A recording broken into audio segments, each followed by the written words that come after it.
Yeah, no intro. He was sick of that. Welcome back, everybody, to the Gumballless Sports Machine. Because clearly that guy doesn't love us enough to be here today, but obviously we're gonna hold it down. Triple OG Tone is back for another episode. What's going on, Tone? What's happening, Low? Hey, living the dream. Not my dream, but somebody's dream. You know what they say. And of course, we've also got our sports analyzer down here, Kyson. How's it going? Good, man. Good to see y'all boys tone, man. It's been too long, man. I'm back. Hey, it should be a good episode, boys, man. Jamal, hey, look, this is only for loyal sports teams fans right here. If you got one team, you're allowed to be on this pod tonight. Now 6 teams. My man jumped Yeah, from that's what I'm saying. week to week. He got a new team, man. He got what he got in basketball. He got the Knicks, the Suns, and then he got football. He got the Chiefs You got the and the Chiefs, Cardinals. Cardinals, Colts. No, I'm just And kidding. in baseball, I think he's all over the place in baseball. Don't don't know what's going on with that guy. Can't stick with one team. That guy sucks. Man, Anyway, he got multiple podcasts he's on too. Oh, sorry. yeah, yeah. Yeah, we ain't gonna do you like that, Jamal. Mm. But now let's just jump straight into it, Tone. Since I have you here, let's talk about the controversy. We were talking about it before it got started a little bit. The Jazz beating the Celtics by two last night, and the Celtics up late, and then a very questionable no call at the end of the game. Tone, what are your thoughts?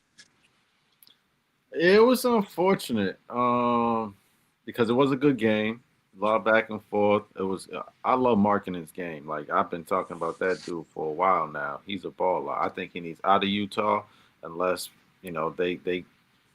I'm, I'm going. I got something else to add to this conversation, but I want to hear what y'all got to say. But I think it was an unfortunate missed call, man. Like the NBA's clearly got to step up their refereeing. And then they got all this other stuff going on with the scandals going like, come on, get certain things together. And that was so obvious. It was blatant. It was at the top of the key. JB's trying to go from left to right, and the dude just baseball slid under his feet. And yeah, you could tell JB was pissed off. I will say that I would. It's tough to say this as a Celtics fan, but I think it's going to be a rough year for us, and I thought we were going to do a little bit better tanking. But I still love to see us win. I'm a fan at heart, but I would rather everyone get healthy, let some of the young guys build up for next year, and us to end up out of the playoffs somehow, somewhere. There's that from Tone, but Mason, obviously Jalen Brown, 36 points last night, and he's really been the backbone of this team, and nobody else has really consistently showed up. And one guy in particular, who we thought was really going to step up and has not, and he's really struggled to start this year, was Derek White, and he's been really bad at shooting the three ball. So obviously, Tone has been very adamant about Derek White being a top 10 guard in this league, mm, not just offensively, but for what he brings on the defense. So, what does Derek White have to do to get going again? Well, I said this in one of the podcasts. We can find it, or maybe amongst us as conversation. But Derek White is a disciple of Jason Tatum, and it's really just shows how powerful Jason Tatum is to that offense and to the Celtics. Period. You know, he can easily average 35 a game. When he's healthy, he can take all the shots and do what Shea does, do what these other guys are doing. But he decides to play the right way, get his teammates involved, and we're seeing a prime example of that. Derek White is missing Jason Tatum. Jalen Brown doesn't bring enough gravity to defenses to where, all right, we got to double him and sag off of Derek White. Teams are right up on him, and they're, hey, shoot him. But we're going to be defending it this time because we don't have really much else to defend besides Jalen Brown. And we did also discussed that the Jalen Brown offense wouldn't look as good as it does. But I mean, I can't complain. I mean, he's averaging 31, 32 points a game these past 5 or 6 games. He's been balling, but like as Tone said, I mean, it's only going to get you so far, and I think that's what the Celtics are looking for. Jalen Brown, go out there, go hoop.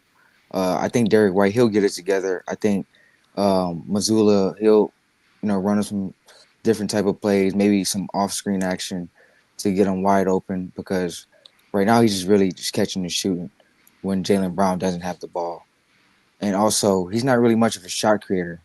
So it's just a tough situation without their main guy, Jason Tatum. But if the fans are saying, "Hey, keep doing what you're doing," we trying to lose games, then whatever they're doing is working just fine for them in terms of the tank.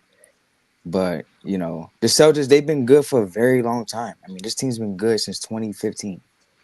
For a decade, they've been consistently in the playoffs, getting to the conference finals, not just getting bounced in the first round. They're deep playoff runs. So I think these guys they deserve a break and just go get you a nice first round pick this year.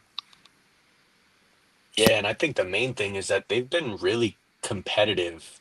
And a lot of those games that they're losing could be wins. Obviously, this Jazz one, they probably should have won on, the no call. But I think the thing that's really haunting the Celtics right now is that nobody is really stepping up as the two like we thought they were.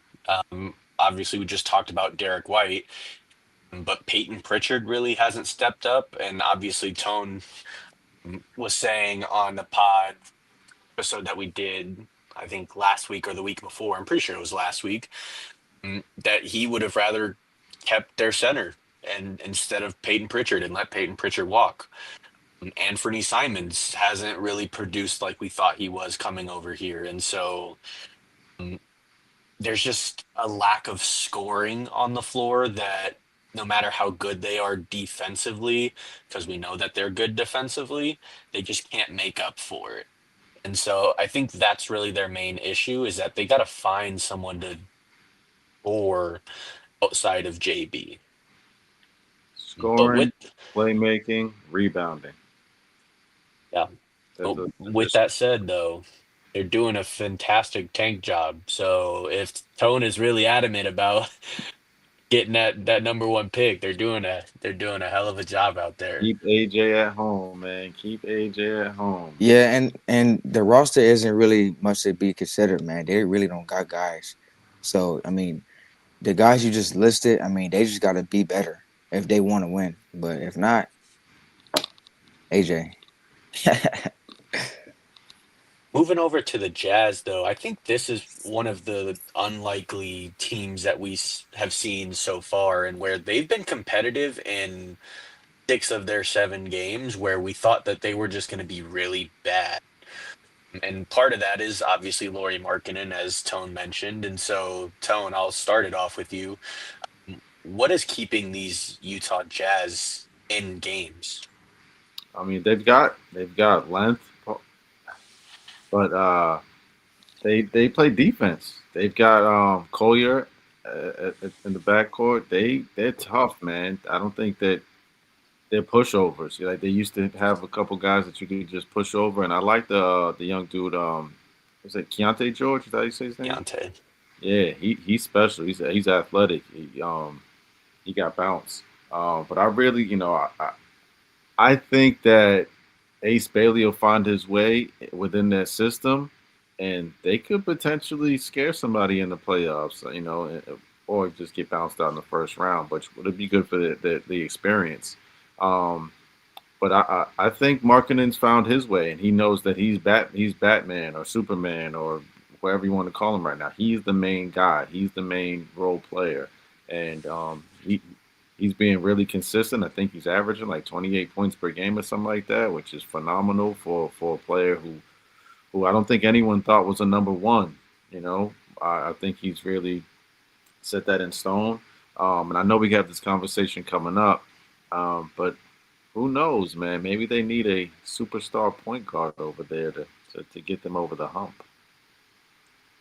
Yeah, and stay tuned for that because we are definitely talking about a superstar point guard coming real soon here. But Kyson, do the Jazz have enough to threaten a play-in spot? And if so, obviously we're taught not to overreact from the first 10 games as like we saw last year. Milwaukee started really awful in the first 10 games last year, 10, 20 games, and then they ended up being a 4 seed, right? So do the Jazz have enough to be a play-in team? And if so, could you see them making a playoff spot? Well, before I get to that, I've always been first of all, I love basketball, love the NBA, but I just said it to one of my homies yesterday. I'm like, November basketball isn't the best basketball. I feel like there's still football season. I feel like the basketball players are watching football, so they're not 100% locked in on the season just yet. So November hoops are kind of a transitional period. So the Utah Jazz can do what my Houston Rockets did last year and take this advantage and beat teams that you're not supposed to beat or teams that you're in competition with, and that's what they're doing right now. But to answer your question, I don't think they can get a play-in spot just with how deep the West is. We got teams that I think are better on paper that might not even get in. I hate to give credit to his team, but the Suns, I mean, they've looked decently. They had a 4 game losing streak, but they've, stacked some pretty good wins up together. Just this the Spurs, a team that we probably didn't expect to be this good this early. Just a few teams that are just better than the Jazz right now, and they may be in the play-in. And with the Jazz, I just don't know the direction. Obviously, you want marketing to be the guy. You just drafted Ace Bailey. I think teams overthought the Ace Bailey pick. He's going to be a guy in this league. But it seems to me that him and marketing are fighting for the ball. Ace is a I need the ball, let me do my thing, and so is marketing. But also marketing can play off the ball, which he thrives in.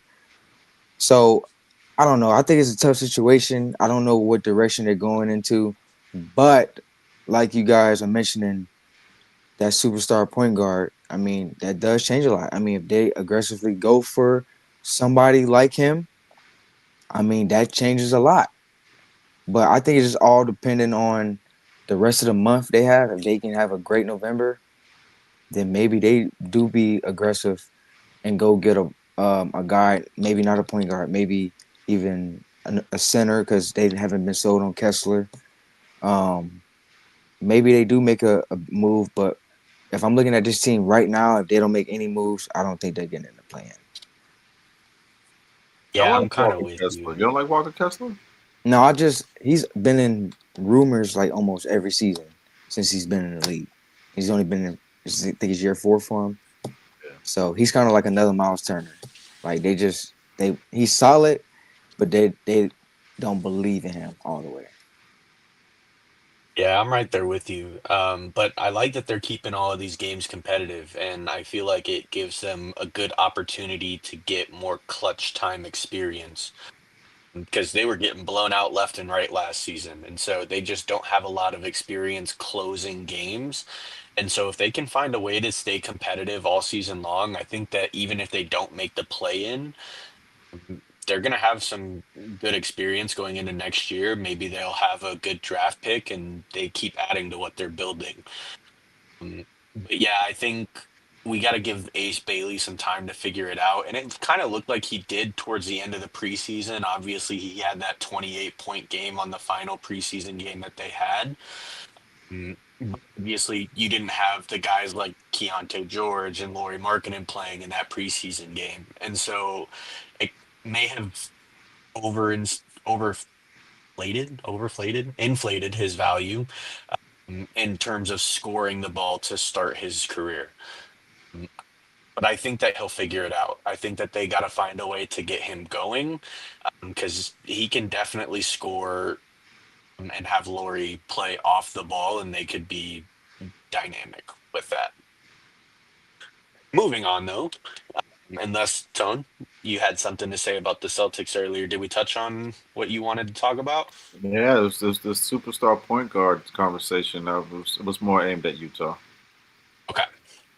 Well, then let's move on because Kyson, your Rockets are making some noise after losing their home, or well, not their home opener, but their opener to the Oklahoma City Thunder. They've then gone 4-1, obviously winning last night against the Dallas Mavericks, and where Amen Thompson led the team in scoring with 27, followed by Sengun 26, 6 and 11, and Katie with a cool 21. Um, and really, that big three is what we were talking about all off season. How have they looked to start the year for you?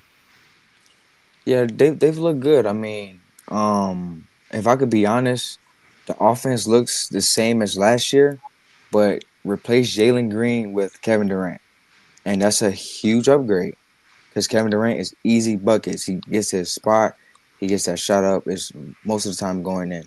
He's super efficient, and he's just what we need. But we also need Fred VanVleet. I think a table setter is exactly what we're needing right now.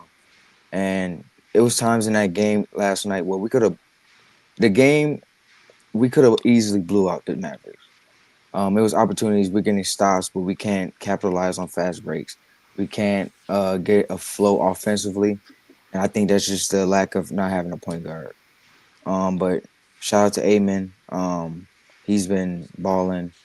He's just going to get better and better. We obviously know what's expected of him. Segun, I think his 3-pointer has been like shocking to everyone. Like if you can keep this up, you can keep a 37, 36% clip at that three, shoot about 4 a game, 5 a game.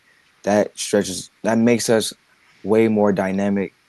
And yeah, I honestly think it looks the same as last year. Eamon and Sagan doing their thing.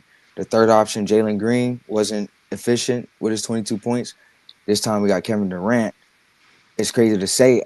I wouldn't really look at him as a third option, maybe a 2.5. I think him and Eamon split that second option. But needless to say, he's not. We don't rely on Kevin Durant's points, but they are needed if that makes sense. So it looks good right now. I think we're going to take advantage of, like I said, a November where teams aren't going to play their best basketball. We got an easy stretch coming up. I think haven't been able to look at the schedule lately, but um, I think things are flowing just how they're supposed to be. Yeah, I mean, they look good. And a team that we thought was going to be better tone, the Dallas Mavericks. Cooper Flag has really gotten off pretty slow compared to what we thought he was. Mm, Obviously, last night, 12, 2, and 5. He's been turning the ball over, but I think that's part of the struggle with him starting at point guard instead of what his natural position should be. Um, and I know you're high on him. I know a lot of us picked him to win Rookie of the Year this year. What does Cooper Flag need to do to sort of find balance in this really hobbled Mavericks team right now? Honestly, I think he's doing what he has to do is gain the experience. He'll learn by trial by error. It's going to be tough because sometimes that can affect you mentally, and, affect your confidence. But I think he's built for it. I think he's that type of player. When Kyrie comes back, it'll definitely ease the pressure. That could be 2, 3 months from now, if not longer. Um, but I do think this experience right now is going to build him to be a better player for the future, and that's the main focus for the Dallas Mavericks. I'm sure that's going to, he'll appreciate it when that time comes. But it's kind of ugly to see right now, especially because I think we all had those high hopes, those expectations for him. Um, I think there's another player who's kind of almost stamped ROY early in the year. Um, and hopefully we can talk about them a little bit later. But yeah, I'm anxious to see him get a little more comfortable because he can be a bucket, and him being a facilitator, I feel like that's a little bit of what we saw Devin Booker have to do last year is be more of a facilitator than focus on scoring the basketball. And now that he's back to focusing on scoring the basketball, he looks comfortable. Um, but I think if he focuses on his defense, which is I think is the reason why they put him at the one, is so he can defend other scoring or playmaking guards. I still don't see. I think they need to focus more on the coaching situation and how he can be more effective on the defensive end. But yeah, it's his rookie year, man, and he's likely not going to get the Roy, so let him grow. Let him grow. But I do want to give a quick shout out to those Rockets, man. They holding it down. KD is definitely looking like the number two option. Sengun is looking like baby Jokic.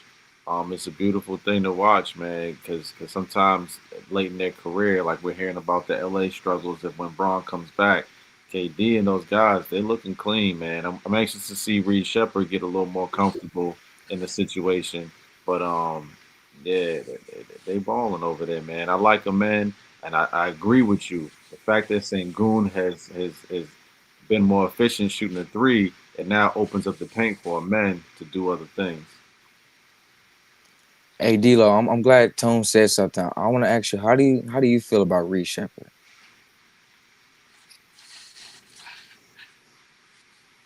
In terms of what exactly? Like as just a as a player in general, yeah where as a he was player? drafted compared to everybody else? There's a lot to go into this. Mm, I would just like him to be more efficient shooting the ball. Mm, If you go in and you look at his shooting splits, he's not shooting the from the field. And let me specify from the field as efficiently as I would like to. He's shooting around 38%, not going to get it done. However, with that said, he's shooting phenomenal from the three this year when he takes them. He's shooting 42% right now, which is a good volume, good clip, right? Um, I wish that he would take more sometimes. He's hovering right around three or four a game. Mm, But I think that he could be the bench scorer that you guys need. Because if you look at the game in particular yesterday, it was very top heavy, right? Amen, Sengun, and Katie all had 20. Tari Eason had 15, and then nobody else had above 8 points. And so there needs to be that bench scorer that can come in when some of those guys go to the bench, and sort of pick up the load. And I think that Reed Shepard could be that guy. Yeah, I agree, man. I think kind of like the Cooper Flag situation. He's not a point guard. I mean, he's just not, and that's kind of why I'm just like, man, kind of whiffed on that pick. And so far, I mean, obviously we got time will pass by and hindsight will be 2020. But that 2024 draft class isn't looking too good, man. Like it's not really. It's maybe Stefan Castle. He's pretty decent. He's inefficient though. He's inefficient. He's a bucket. He just doesn't do it officially. But other than that, I mean that draft class. I mean SAR's solid. Uh, Rusashiri, he's solid. But it's no one that's going to be an all-star in my opinion in that draft class. And the thing with Reed Shepard is that I think he's just too short for what his archetype is. He's Exactly. 6'2", and he really, in my opinion, is a combo guard Right. where his main priority is to score the basketball. Mm, And he can do that. I still believe that he can do that. But with how the Rockets are built right now, he's being asked to ball handle and play make, and that's just not who he is. Not And I Memphis. think that's what's stunting him. They need a guard, like really bad. They do. Mm, And we can't do nothing until December 15th, I believe, December 16th. We're Something in like that. cap hell right now. I will So, say, Jabari Smith did not play, and he has been phenomenal for you guys. I love what he is bringing after the extension, where a lot of people thought it was a really good extension. 20 mil a year for a guy like Jabari Smith, where he can learn from KD and potentially step in when he's gone. He's been amazing, and I love what he brings on both ends of the court. So I just want to point that out. He was not there for the game yesterday. Mm, Moving on, because we get to talk about something other than Phoenix sports for our time while Gumball is not here. Mm, Let's talk about my team, because my team has been sort of a shock as well. The Miami Heat yesterday beating the Los Angeles Clippers in LA 120 to 119. And the thing with this team is that Norman Powell has been in and out of the lineup. Obviously, we haven't had Tyler Hero, and we're still finding ways to win games. And Tone, I see that expression going on here. Mm, You know, you know, What's you know, what's going on with the Heat? that guy, he's been holding it down. He's averaging like 23 points. He's being really aggressive. That boy Bam is doing. He's doing what I thought he was gonna do last year. This year, I mean, it's early in the season, but he's holding it down, man. And yeah, congratulations to both y'all teams, man. I know we talking about the Heat, but both of y'all in what the fourth or fifth spot. Both of y'all, man. That's dope work, man. But yeah, you guys had a little, with the Rozier situation. It was kind of what's going on in Miami, but Jaime has been balling. Bam has been balling. I'm interested to see how it's going to work when Tyler comes back, because sometimes when you have players who are playing different roles, and then of course Tyler's going to have the basketball in his hand a lot, it can hinder other performances. But right now, man, they're balling. I'm anxious to see that boy Kevin though. It's like, Kevin, where are you? You know what I'm saying? Not Kevin where. Kevin, where are you? And I like his game. I love his game. I'm waiting for Bam to come to Boston, so maybe Kevin can come out of that shell. But yeah, It's not y'all are holding happening. it down, man. Bam is balling right now, and I'm definitely not a Miami fan, but I'm a Bam fan. But we know you're a Bam fan. Um, but it's weird, right? Because coming into this year, I thought that Eric Spoelstra was going to get over whatever fixation he had with putting Khalil Ware on the bench. Obviously, preseason, he looked amazing. And now to start the year, Khalil Ware is back in that bench role Yeah, my where bad. Yeah, my bad. he'll either come off the bench and he'll play this 18 to 20 minutes, or he'll start the game and he'll still play this 18 to 20 minutes. Where realistically, I think a lot of Heat fans are kind of getting frustrated with the fact that he's not getting these 30-minute a game. Why not, right? Um, we would not include him in a trade package for Kevin Durant. So obviously they value him enough to not throw him in these trades, but he's not valuable enough to give him more than 25 minutes a game. So it's sort of this give and take right now.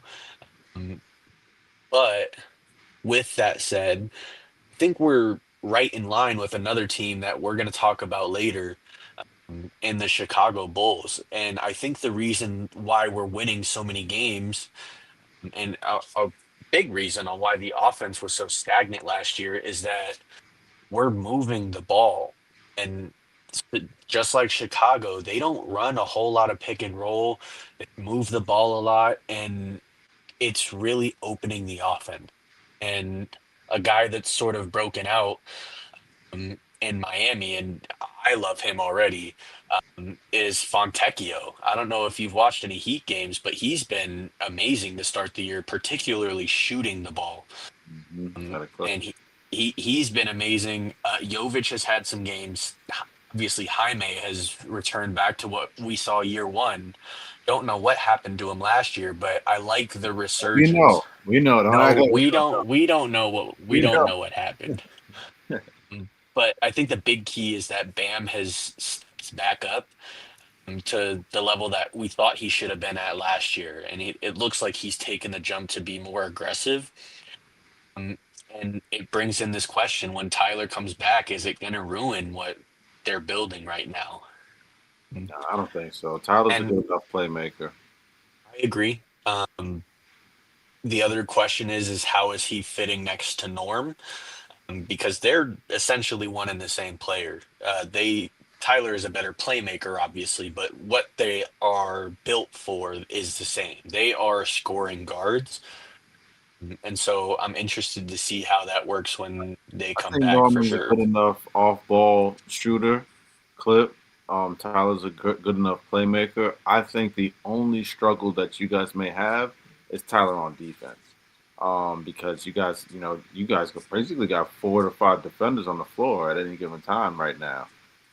But I think Spoelstra's a great coach. He's top 3 in the league. Right? That's how I feel. One, So, up one, eh, one. argue. Oh, hey, But don't do no, that. you But guys are I rolling think right now. he's had that experience coming from the unction. Who I'm gonna get to Tyson on here real quick. Speaking of the unction, they have looked very shaky to start the year. Kawhi and Harden obviously doing their thing, but the rest of the unction is kind of slowing them down. And so I don't know if you've watched a whole lot of Clipper basketball to start the year, Tyson, but in the games that you have seen, what's going on with the unction over there? Yeah, I think it starts on the defense, man. Like they're just not getting the stops they need to. Um, like you say, it's the unction, man. They just look lackadaisical. They didn't look like they had a good camp or good preseason, whatever the case may be. Or it could just be the curse of Bradley Beal. Um, Bradley Beal is he's doing the same thing he was doing in Phoenix, trying to figure out, okay, do I do me or do I like what? Because the Clippers are looking for the same thing the Suns were looking for. Drew Holiday within Bradley Beal. And you're just not gonna get it. One thing about Norm, he helped Harden out in terms of covering his weaknesses on the defensive end. Harden, we've notoriously know doesn't put his best foot forward on defense. Literally. So you gotta have a good defender next to him. And having Bill constantly next to him and not Dunn or, one of these better defenders, is evident. And Kawhi Leonard isn't the all world defender he used to be. Kawhi Leonard, we're talking about former defensive player of the year. He's nowhere near that. It seems like he puts all of his energy towards the offensive end because he has to. And Harden, I don't know, man. It's just looking like these guys they just need one more dude. They need a young guy to come in here and just give them energy. I don't think they need help scoring or on the offensive end. They just need energy. And it's just so crazy that the Suns were literally missing energy, and it's just common denominator. Um, it's Bradley Beal, and I don't want to put all the blame on him. Tyronn Lue, he has to figure out a way to get his team energized and ready for these games. They got OKC. I think that game is going on probably now or within the next few minutes. The game's about to go on, but hey, Oklahoma City, they don't. Hey, they're gonna run you up and down the court. They're gonna defend, so it's not gonna be an easy night. But yeah, I just think I gotta put the blame on Bradley Beal for what I've seen. I just feel like they're missing energy. The defense isn't. They're not engaged, and maybe Tyronn Lue isn't getting the message across as well. I mean, who knows? Yeah, and it might be an issue because they looked a lot better last year than they do now, and obviously it's too early to overreact. But they just don't look like they have it right now. Well, And let me ask you this: how many points did Norman average last year? 22. 22, he Like was a 20 points per game scorer. that's a lot of points missing. You're not getting that back. Like no Yeah. one on that team's averaging 22 besides First Hart. time scoring. Harden isn't even averaging 22. I don't think. Free John Collins, man. Get him up out of there. Yeah, I mean they traded for him, and Phase them I out. mean I don't know. They just don't look cohesive to start the year. So Clippers probably a team to keep your eye on. But let's bring in obviously the host of this show, and let's talk about his Phoenix Suns. Maul, if you would get get in here. Yeah, look at that I'm gone guy. for no. Okay, no. Look at that guy. No. I'm gone for 30 minutes. Not even half of an episode. I'm not even half of it. And you guys are talking about Bradley Beal. I'm gone. Not even in half. Not even a full half. I actually happened to. Now I was coming home, right, and I saw, and I was like, oh man, Bradley. I actually happened to have Bradley Beal here with me. He wanted to say hi. So We're gonna need you to empty that. I was hoping nobody would bring that up. I was That's hoping full, you know. that is full. I was hoping Piled nobody up there, buddy. it is piled up, but I was hoping nobody would bring that up. So thank you for yeah. Speaking of things that nobody was going to bring up, what happened to you flaking on Sunday? What are we going to do with that? Right? We were supposed to make picks Sunday morning, and somebody flaked. Just saying. Got a little busy, got some family, had to take care of some Add things. that to the list, Lo. We got chips. We got Yep. we got a lot of stuff, my man. Got a lot of stuff. Well, He still ain't done that head reveal. Still ain't done that head reveal. Whoa, what? Wow, that's crazy work. Yeah, all right. Hair Very, reveal is very- insane. Very crazy. He went bald. I mean, Yeah, I he did. said he was going to show the You people. cut your hair? Oh yeah, you didn't know that? Wow, that's Yeah. Yes. crazy. Actually, psych. I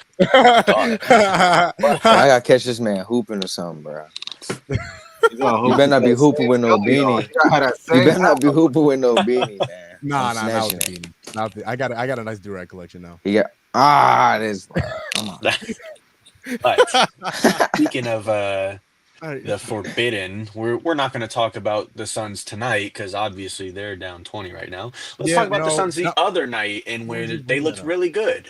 They looked really good. Obviously, they beat San Antonio and they held Victor Wemby to 9 points. Jamal, what'd you see? I saw a lot of different guys that were giving attention, defending Wemby.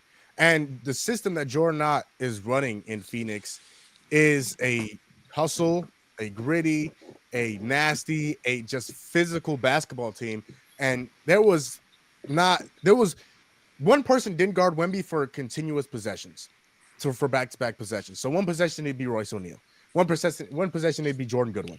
Another possession it'd be Ryan Dunn. Another possession it'd be Mark Williams. So in terms of defending Wemby, he had to see different bodies because he can't get used to seeing somebody multiple times. As all of you guys have played basketball, if there's one person defending you for an entire game, and you start understanding, okay, if I go this way, he's going to react this way, and if I go this way, he's going to react this way. You cannot have that, especially as talented as Wemby is. You can't allow him to be able to learn and understand his defender. So when you throw multiple bodies at him, that's when things start to get a little tricky for him. And that's exactly what happened. He had 2 points going into the fourth quarter, fellas. 2 points going into the fourth quarter. Now he had a couple threes in the fourth quarter, and tried to get it close. It didn't work out very well, but give the Spurs their first loss. And Devin Booker is starting to look like Devin Booker. He's starting to look like Book again, boys. And again, 28 points, 13 assists on a very, very efficient night. I believe he was 12 of 16, 12 of 17 from the field. He's starting to look like Devin Booker again. Now, again, I haven't watched the game. I was doing a high school football show, so I haven't watched any of the game. But I just looked at the score, and I almost wanted to throw my computer out of my window. But in terms of the last 2 games, the game against the Jazz on Friday and then the game against San Antonio on Sunday, they looked a lot better. And they're only going to continue to get better whenever they get Jalen Green back and whenever they get Dylan Brooks back. And once this team is 100%, they're not going to make it. They're not going to be a championship contending team. But I do have this team making the play-in. I do think they can be the 10 seed in the play-in. And so, and once they get fully healthy, I think the ceiling for this team, again, is not endless, but it's higher than what it is right now. Yeah, and Good point on that, Maul. Speaking of getting healthy, Tone, I want to talk to you because obviously you have Wemby as your MVP pick. So I want to talk about the Spurs for a second. Mm, Dylan Harper was seen in a boot on the bench last on that game. Obviously, De'Aaron Fox has still yet to make his appearance. Jeremy Sohan has yet to make an appearance, and so there are a lot of guys out for the Spurs right now. When they come back, where do you see this Spurs team going? Obviously, you had them as finals contenders. Um, Where does De'Aaron Fox fit in? Does he make up for this game where Wemby is having an off night? Does he sort of propel them in that way? So just your overall thoughts. I think you just hit it on the nail right there. Is Darren Fox is the playmaker that they need right in that system. They're lacking that. That was pretty much what Phoenix took advantage of. Is they're often looking for Wemby to be that playmaker within the system right now, and that's too tough and to me too easy to figure out if you have defensive minded players. Um, I think that Stephon Castle is a phenomenal basketball player, and he will continue to grow. But I don't think he's fit for what they need right now in order for them to reach their maximum level of success this season. So I am banking on him to come back and get it rolling early, and him by me I mean Fox. But I'd much rather Stephon Castle be playing that off ball 2/3 at sometimes because he is a defender. He's a phenomenal defender. Um, and yeah, the other guy, it's tough to see Dylan go down like that, man. Dylan Harper's a great basketball player, and I think that it's gonna be dope to watch all of those guys grow together. Like they have a bunch of young pieces who can all defend and score the basketball. Um, but yeah, it's tough to see him go down on that type of injury. Have they said how long he's gonna be out yet? I didn't hear that. Multiple weeks, Multiple ways. Multiple So weeks on a it's a about calf hamstring. strain. 6 to 8 weeks, I would assume, Yeah, it's tough. or That four to could six. actually derail them, honestly. The West is tough, man. And then now you're gonna have to lean on Wemby and Castle a little bit more, which sometimes that leads to injuries or stuff like that. So it's tough, man. And I was banking on them being so young and healthy that they were gonna last, and now got something like that. But hopefully he can come back and they can all get it rolling. I think De'Aaron Fox is scheduled to come back right around the same time, right? Yeah, because he's out with that hamstring right now, and anyone that plays sports knows those hamstrings are not to be played with. No. Mm, And Tyson, I'm gonna go ahead. no, well, I was about to say I agree with Tone, and I'm gonna kind of piggyback off what he said about the youth, and that's kind of how Phoenix and a lot of these veteran teams are gonna beat this San Antonio team, especially without De'Aaron and Dylan Harper, your two best playmakers. They are gonna try to force it to Wemby, and if that don't work, they're gonna ice Wemby out on offense. Obviously, Wemby's gonna beat Wemby on defense. He's gonna get you 2 steals, 4 blocks, 5 blocks, 3 steals, whatever. He's a stocks fanatic. But on the offensive end, we've seen time and time again these young guards they get discouraged because he's not making the shots, or we can't get the ball to him as easy, or he's not seeing me on the cut, whatever the case may be. I think as the season progresses, the Spurs have to trust each other more, and they have to trust Wemby. I mean, this dude's elite already. He's only 20, 21 years old, and this is literally the worst versions of this guy we're going to see. So they have to work with each other. Um, don't stop trying to feed me. I feel like it's just in any sport, the defense will get tired. Just keep going, keep going, keep going. And I think that the Spurs kind of went away from their game way too early, and the Suns fed off of that. And a lot, like I said, a lot of veteran teams they're gonna see that, and they're gonna that's a formula to beat Wemby right now. Overload him with different defenders, and then discourage the playmakers to make him either A, become the point guard, or B, take them 30-foot 3 pointers. I mean, if he makes, I think we're living and dying with Wemby shooting 30 footers all game. instead of him dunking and getting in the paint. So credit the Suns. Obviously, it's not going as well as they would like to right now, but it's a game of runs. It's a game of runs. So we'll blink. They'll be down 8 instead of 20. Why you say that with a smile on your face? See why you like? See why? Rockets don't play But today, so I'm stress free today. nah, see there you go. See there you go. You kicking me while I'm down. That's all right. That's okay. He said what Kaiser say? He said it's not going as well as it's supposed to be right now. With a big old smile on his face. He's smiling. That's okay. Very. And It's all right. it's fine, you know. The A little bit better. Suns look a lot better than I thought they were going to, especially without Jalen Green. Um, I thought they were just going to send everyone and everyone at book, and they were going to make the other guys beat you. And to an extent, there has been plays like that. But for the most part, I feel like Book has been very good at just getting to his spot, and he's always been good at that. And they're finding ways to win some of these games and keep others very competitive. And I think that's sort of where they need a Jalen Green type player because especially down the clutch where Book is getting doubled, they need to have that other guy that can go out and score the ball. And I think Jalen Green could be that guy. So I think when he comes back, it'll be interesting for sure. But they've definitely looked a lot better than I thought. Moving on, final couple of NBA guys before we move on to some NFL. I know Tone was wanting to talk about this guy, and so we'll talk about the game that happened tonight. Bulls Sixers. Chicago barely edging out the Philadelphia 76ers 113 to 111. And Josh Giddey has looked like Superman of the Eastern Conference, really. I think him and Giannis are performing at just an elite level, and it's weird saying Josh Giddey next to Giannis Antetokounmpo, but he's been phenomenal. And Tyson, I'll start with you in terms of Chicago.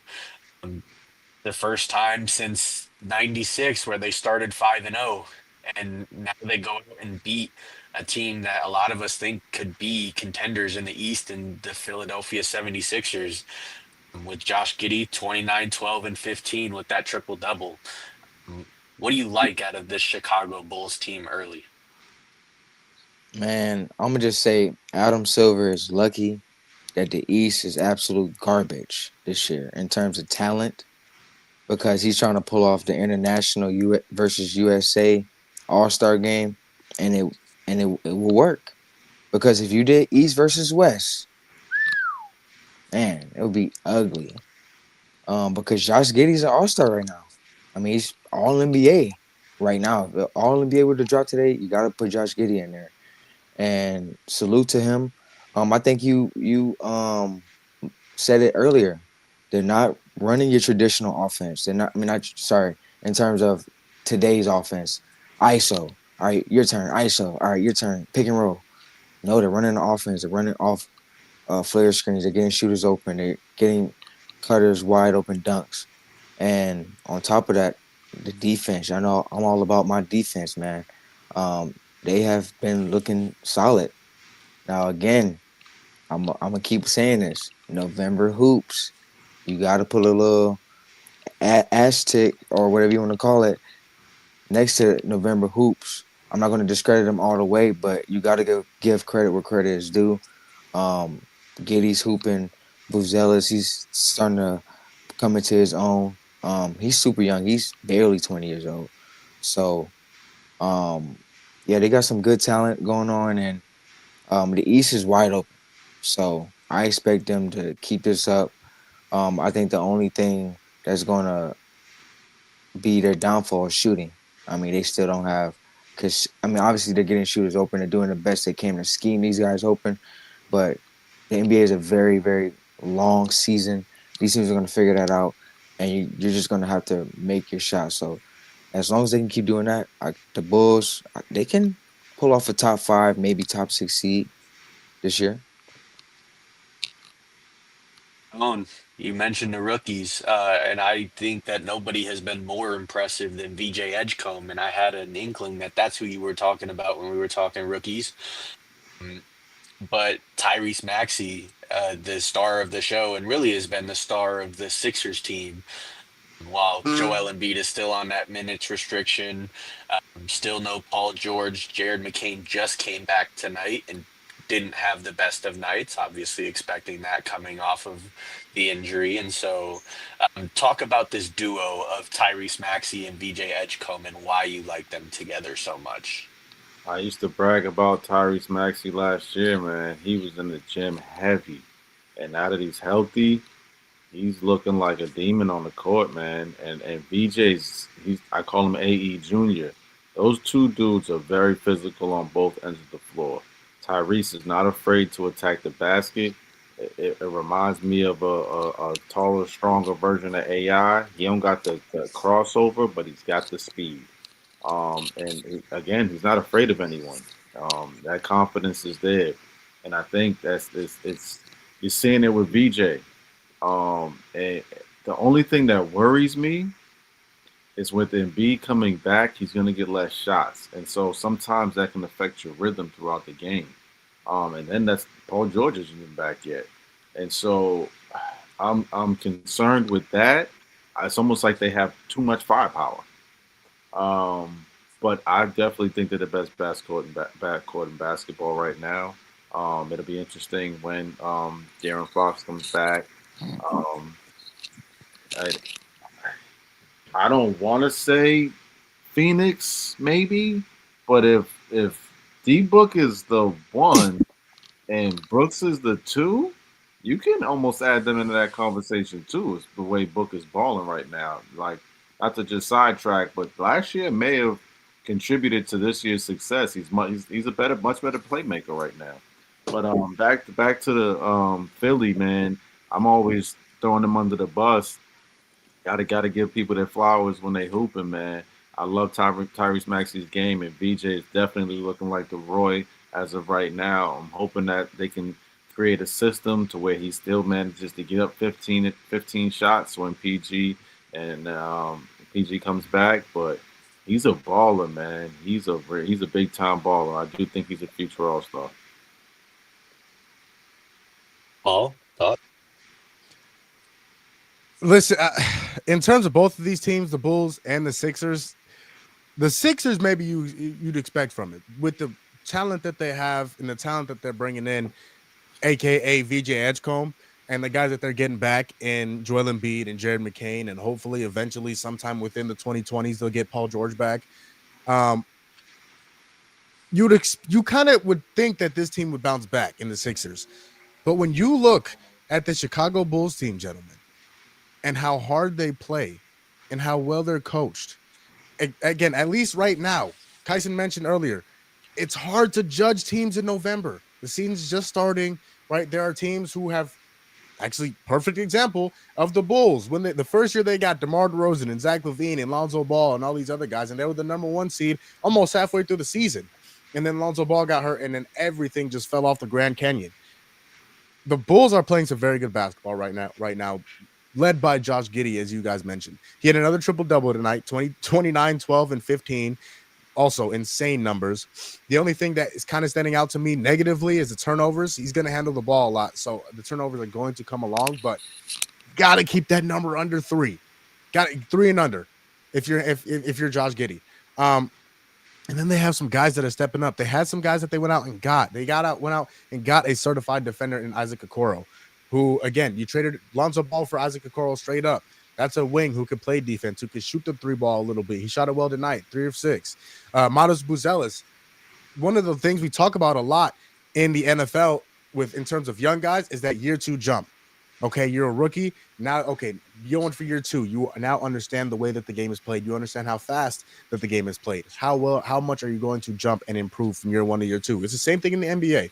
And Matos Buzelis has looked like he's making that jump now. Not a great night tonight, but again, he can defend. He's athletic.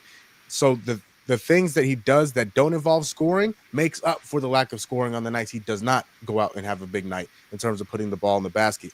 Jalen Smith with a big night off the bench. I'm very familiar with Sticks. He's the Suns drafted him over Tyrese Halliburton. So I will never forget that. I will actually have a vendetta against James Jones for the rest of my life for that. But This team is deep, man. Dalen Terry, the big wing out of U of A that they drafted a few years ago. Again, a guy who can defend. He can shoot the three ball a little bit.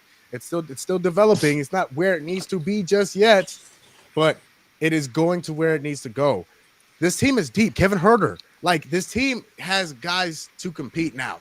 Are they going to compete for the East? No. Are they going to compete for the championship? No. Now, Kyson said they could be a top 5, top 6 seed. I don't think that. I disagree with that. I think this team is a 7, 8 seed at best. I think that's the ceiling for this team because I just, again, and he can prove me wrong. Tell me I'm wrong. I don't mind being wrong, but I don't think Josh Giddey is going to keep this high level of play for the entire season. And in order for the Bulls to be a legitimate contender, a legitimate top seed in the East, Josh Giddey will have to continue to play the way he is. And I just don't think he's capable of that, at least not yet. And so what sorry, I just read her comment and somebody's in there. I think you guys know who that gentleman is. Yeah, we're not talking about them tonight. No, yeah, he's I love Jesse. He's one of my best friends in the world. I love him to death. He's sometimes a little dumb. Okay, and this is just one of those things, right? Sometimes you have those friends, right? Sometimes you have those friends, but and this is all need a door My now. dog Jess. Yeah, love him to death. That's my dog for life. But again, seeing things like this kind of make me rethink my relationship with Jesse. So, but no, Giannis has been great, and obviously I was on the phone with him talking about his game winner yesterday, and he's obviously we talked Best about player in the league. He's looking like it. It's very hard to argue right now. It's very hard to argue right now. There's one guy that picked him for MVP this year. That was David Largo. He will never win MVP again. They have shunned him. What else can he do? If he continues to play the way he is right now, oh boy. Well, we still Jokic loading and Shy. They both loading. So just wait. Yeah, they load for sure, but I think not halfway. What are we 6, 7 games through the season now?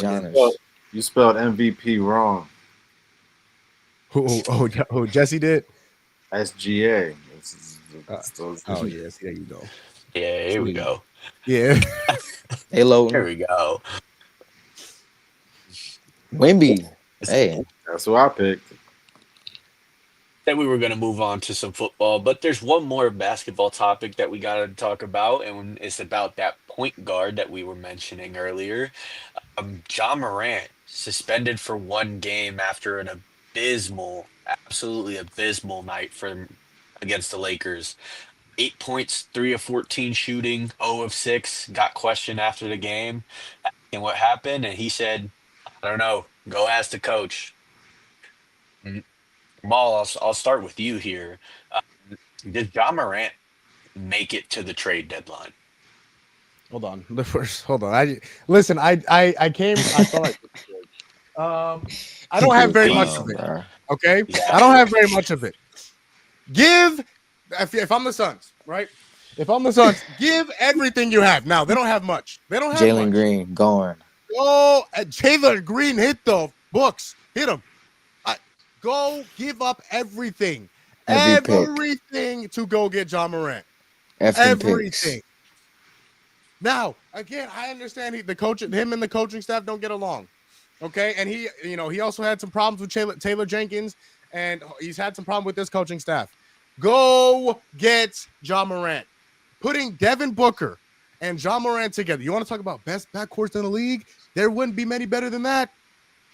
And so if you're able to do that, first of all, it doesn't make you a contender in the West, at least right now, but it's a damn good start to put John Morant and Devin Booker, 2 guys that, again, they don't play the same, but they're both high elite level basketball players in the NBA. And if you're able to build correctly around them, could make you a very, very dangerous contender in the East. But in terms of John Morant, dog, there is just it doesn't make any sense to me the way that this guy goes about himself. Now, again, this might be very contradictory in terms of the way I was just praising him and telling the Suns to go get him, but the way he goes about his business in terms of off the court, he's already been suspended multiple times off the court for doing dumb stuff. The strip club incident. the gun incident on Instagram Live. He's already been caught doing dumb stuff. I don't understand why he continues to carry himself the way that he is. Again, I just think he needs a different environment. I think you need something new. And again, whether that's Phoenix or whether that's somewhere else, I think he needs a change of scenery in Ja Morant. I think he needs something different. Obviously, he's spent a lot of time in Memphis. That's where he spent his entire career. But they're not winning anything without him. With him, excuse me. They're not winning. They're not winning anything with him. I can't imagine they'd win much else without him. And so, if you're able to trade Ja and maybe restart almost to an extent after trading Desmond Bane in the offseason, D'Lo, I don't know what else the Grizzlies can do with Ja Morant. It's gotten to a point where it's like, okay, you're not happy with this, but we try to change this. It's just never good enough. And so again, maybe you just need a change of scenery for both sides. But it's tough for me. And again, I'm half joking and half serious when I say the Suns should go after him, should at least call Memphis and say, hey, what would it take? What would it take to go get him? So real quick, D'Lo, before you get to these other gentlemen, Kyson and Tone, Jess, hold on. I love the Devin Booker praise.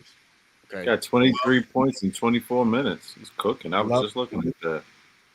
Love the Devin It's Booker fine praise. and all. You Booker cook you.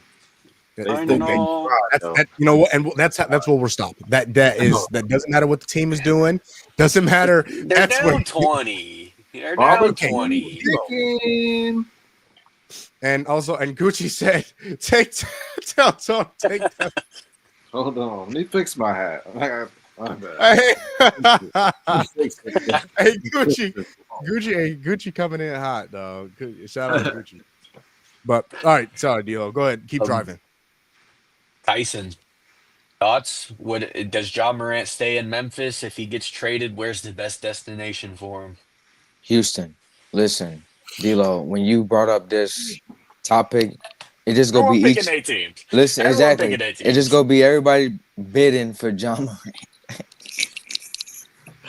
All right, because Ja Morant, yes, look, Jamal's spot on. I mean, how he handles his business is not how we would, or pretty much anybody would in that position. But thank God we're not in that position. Obviously with that responsibility comes with a lot of eyes and a lot of people just preying on your downfall. And John Morant just keeps giving people ammunition. And if Memphis loses Ja, they might lose the team. They might lose, like the Grizzlies might leave Memphis if they lose Ja. Because they not like on a serious note, I mean, they got Seattle waiting for a team. They got Las Vegas waiting for a team. They got suitors with billions and billions of dollars waiting for the Grizzlies or maybe the Pelicans. Two teams that just aren't going anywhere, and they're not in favorable spots. Like, ain't nobody trying to live in New Orleans consistently, live in Memphis for 8-9 months out their life. I've been to both, and they're both, I'm obviously from Louisiana, and I've been to Memphis. They both dope spots. But, I mean, for athlete, they want to live in L.A., New York. They want to live in Texas, Florida, where there's no state income tax. I mean, no state income tax in Memphis, but what go down in Memphis? Shootings, killings. That's what Memphis is. Mainstream media. That escalated quickly. Sorry. I'm sorry, my bad. But I just got to keep it real though. Like, Glorilla. that's what I'm saying. Memphis mainstream media is rap and a lot of negativity, not what athletes, want to be around. So with that being said, that's why I'm serious. Like, if they lose Ja, they could lose the team.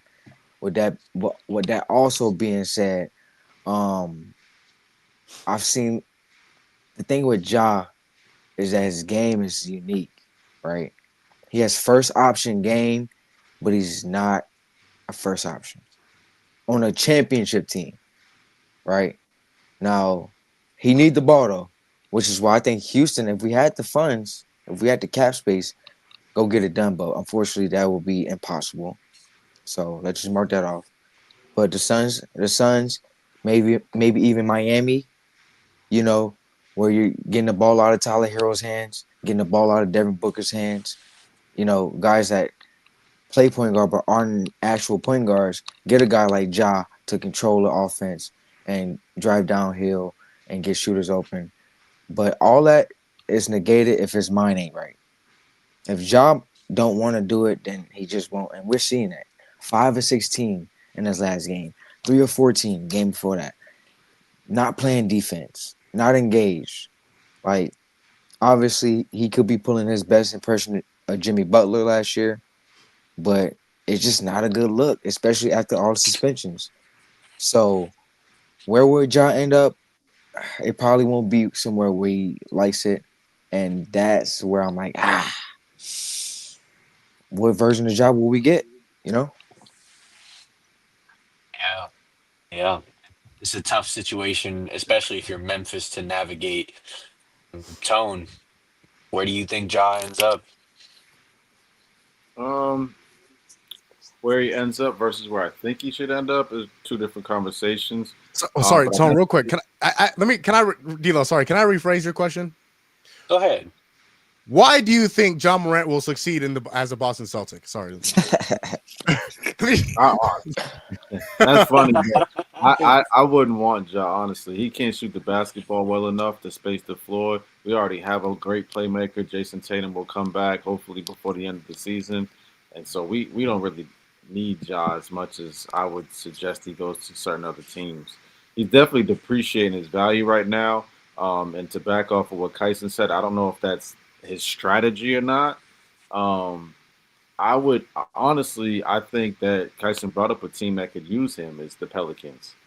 He's a great playmaker. Him and he and Zion have played together before, I believe, in high school, at like an All Star game or something like that.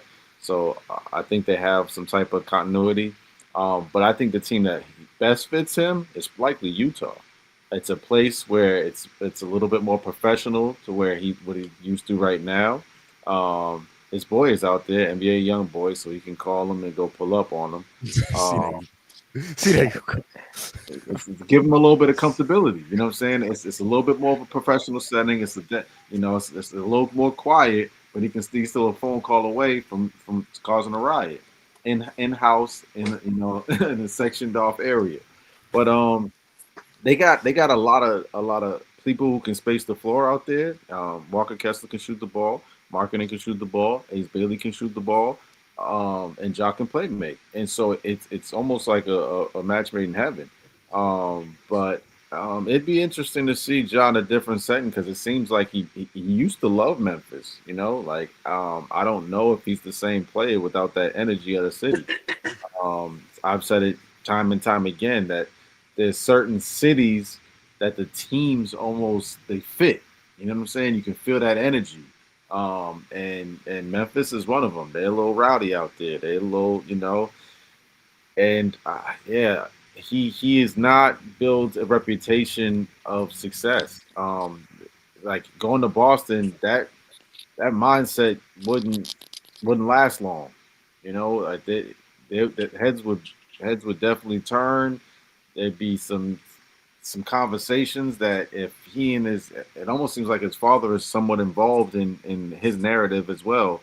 So I just it's tough, man. And I love Ja as a basketball player, but on the off court stuff, it's not what you want to see from somebody who you want to prosper. Yeah, and I think there's just not a whole lot of destinations even out there for him. Um, and the fact that he's only making it worse makes me feel like he's probably going to remain in Memphis. I just don't know what they could even get in return or where they could even send him. Um, my first thought was potentially sending him out to Atlanta and you just swap him for Trey Young. Um, and you just rebuild around Trey Young and Jaron Jackson. Um, get both of them a new home, see what happens there, right? Um, I would really like to see Ja next to AE up in Minnesota, though. If I could send Ja anywhere, that's probably where it would be, because you can then turn them into a very transition heavy team with AE and Ja, and they would outrun a lot of teams. They're pretty young over there in Minnesota. And so those are really the two places that I thought. Go ahead, Tom. I like that idea, but I feel like Rob Dillingham is already what they're trying to utilize for that. And they are, but I think the thing is that Minnesota has this like fixation on Mike Conley for whatever reason, and they're still starting him. Mike Conley is just not the needle threader anymore, especially at his age. And so I feel like if they were wanting to push this Rob Dillingham thing, they would have done it by now. Um, and so I think that they just need to do something, especially back to back conference finals. Um, And they just don't look like they have enough to get over the hump. And one thing about Memphis, that Desmond Bain trade, man, that probably pissed y'all off. Y'all gave me KCP for Bain. Like, F them picks Didn't benefit either team. at They're all I mean, because the Magic offense is horrible. horrible. Bain has been terrible. they look That- terrible. And again, I still have them being one of the top teams in the East. I think they're going to get better. I think this is the worst that they're going to be. But now you don't have anybody else to score in Memphis. Jaren Jackson, he can score the basketball, but he's not at the same level as Desmond Bain in terms of scoring the basketball. Like Neither is KCP. neither is KCP isn't even on the two levels below him. My Like boy Jaden Wells was supposed to be that guy. Mm-hmm. and I think he's a lockdown defender, but in terms of offensively, it's tough. It's tough to imagine Jalen Wells like being that guy. Now, D'Lo, real quick before we move on, I do want to get to some of these comments really quickly. Gucci said he's on the same page as you, Tom. He said Jazz. He said Ja to the Jazz, and then he mentioned that you guys are you were reading his mind and you copied off his papers. And then and then now he's on my team now, and I love him. But that's a great point, Gucci. Like when they traded away Dylan Brooks, that culture, that mindset, that physicality, that nasty grit kind of left along with Dylan Brooks. Like a locker now- room leader type of thing. That's one of the guys, like he's gonna fight for you. And now again, I love him. I love him in Phoenix. Now he's been hurt the past week or so, but I love him. Like when he was playing, him going back and forth with DeMar DeRozan, like that, he was one of the reasons why we won that game. Aside from Dylan Brooks putting up 78 shots, I love him. Like I love having him on the team. Even him on the bench, man. You see his energy when every time out is Yep. called. You know, he's first one to go give Booker dap and praise him. It's dope to see, man. Yeah. But that's our NBA talk. Went a little longer than I thought it would. But Real quick, D'Lo.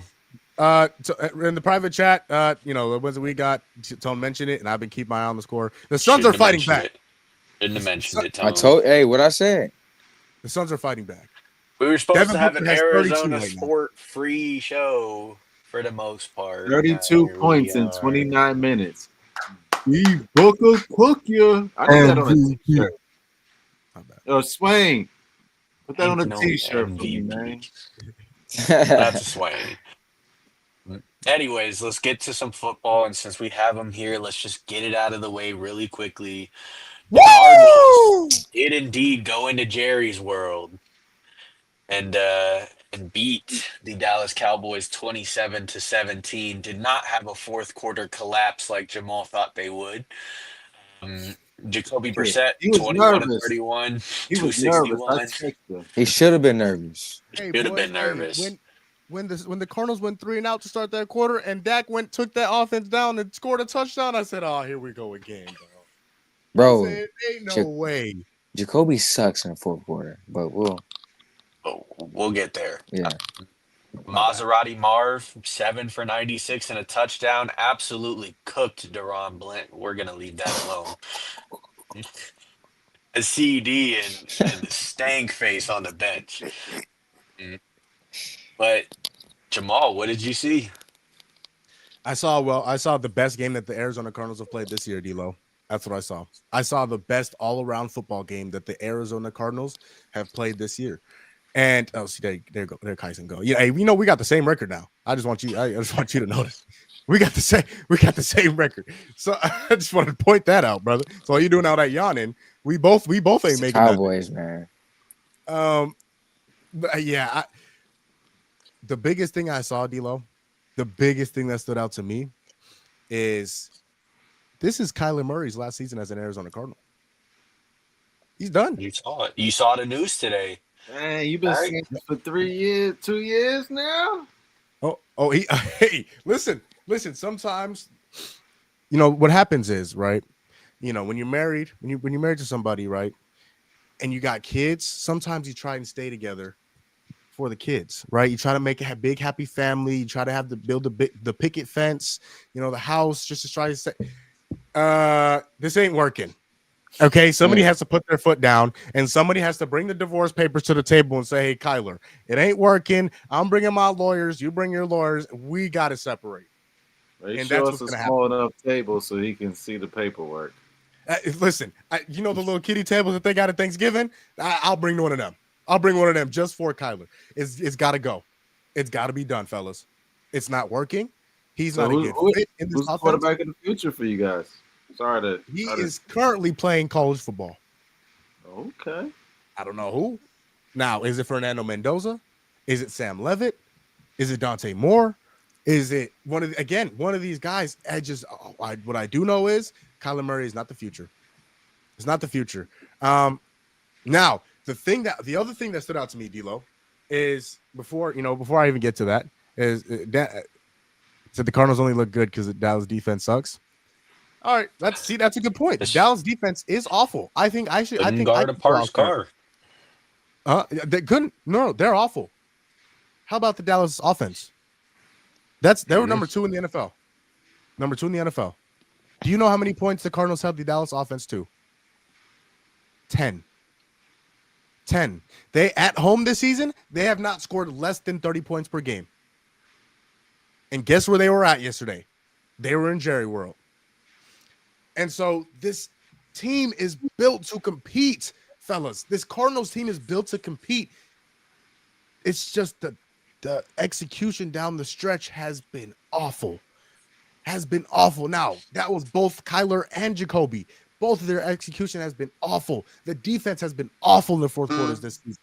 Now, it looked a lot better. It looked a lot better Monday night against Dallas. But that has to continue because this Sunday, we're going up against a top 3 team in the NFL right now in the Seattle Seahawks. In Seattle. And you're about to get BTA. Who you got your money on? There you go. See, Not your heart. Who you got your money on? Who I got my money on? See, there you go. See, there you go. I know you got to make some picks, so I ain't gonna go there. I ain't gonna do that to you. Yeah, see, there you BTA. go. But those are the 2 things that stood out to me. Is one, the Cardinals are going to be looking for another quarterback, and 2, the Cardinals defense can't compete with the best of the best in terms of the NFL offenses. They've done it all year. It's just the fourth quarter they sucked. They held the Colts to a very, very low score. They held the Packers to like 13 points through 3 quarters. I miss James Conner. Tone, I don't think the people in the back heard you when you say that, because that is such a huge point, because the run game is so different now. Amari DiMercato played very well yesterday. We were able to run the ball to an extent, but we haven't been able to run that ball since Six got hurt. And that's going to be an Achilles heel for us the entire season. But I saw a lot of good things from the Arizona Cardinals, and D-Lo, to your point, this Sunday, I'd be shocked. I would genuinely be shocked if they were able to come away with a W and build off the momentum that they got from this Cowboys win, but they looked a lot better coming out of the bye, especially. Well, I know I have nothing to say on this game because I don't like either team. Kyson? No, well, okay. Any thoughts? You picked the Cowboys to win, so I'll just put that out there. I just want to shout out my cousin, man. My baby cousin just got actually traded. I shouldn't say traded. He got let go by the Cowboys, but he got picked up. Welcome, Jalen Brooks. Welcome to the family. We got to get him on the show, guys. We got to get him on the show. Yeah, awesome. I keep talking. His pops keep calling me, so we're gonna set something up. Oh, Jason, any thoughts on this game before we move on? Because nobody really wants to talk about the Cardinals. Yeah, Okay, so man. Just real quick, I see Gucci. He has said Brissett getting the ball to Harrison. Some Murray ain't doing. Um, that's a good point. Um, yeah, Jacoby just able to see over the field, and Kyler isn't. It's really that simple. Kyler has to get out the pocket. He has to take a 20-step drop. He's too tunnel vision to be a quarterback. He got the arm for it, got the talent for it, but the vision is just not there, and he's short. And shout out to all my short kings. He about a little taller than me.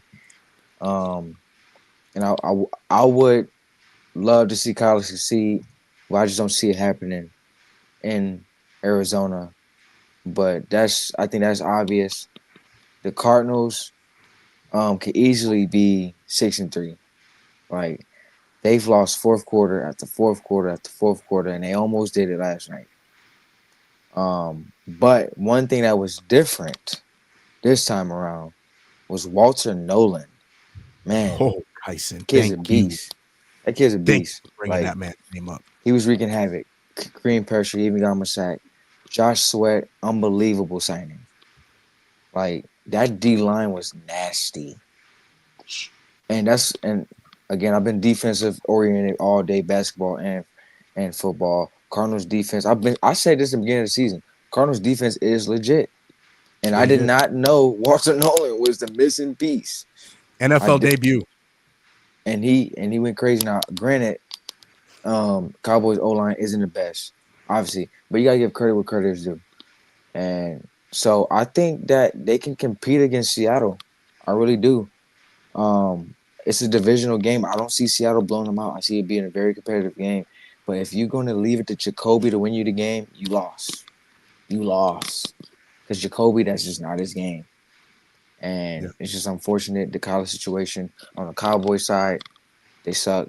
Um, yeah, that's about it. Defenses, they made some trades, got Quentin Williams, got Logan Wilson today. We'll talk about that later. But it don't matter. It does not matter. Your secondary is garbage. Linebackers, second level, can't tackle, small, can't cover. So how you small? How you a small linebacker and you can't cover? Pick one. You know what I'm saying? Gotta So, choose one now. but the Cardinals, they're not going nowhere. Jacoby go. This is what I see happening. I see Jacoby getting hurt. They have to put Kyler back in. Kyler's gonna ball out of spite, and then he goes somewhere else. Oh snap! Maybe the Saints. I don't know. Spencer Rattler back in AZ. You don't even don't put that into the universe. Don't put that into the universe. No, Tyson, why would you ever put that? Even just hear it hypothetical. Why would you ever do that? Do you enjoy it? Like, do you like seeing me happy? I don't know.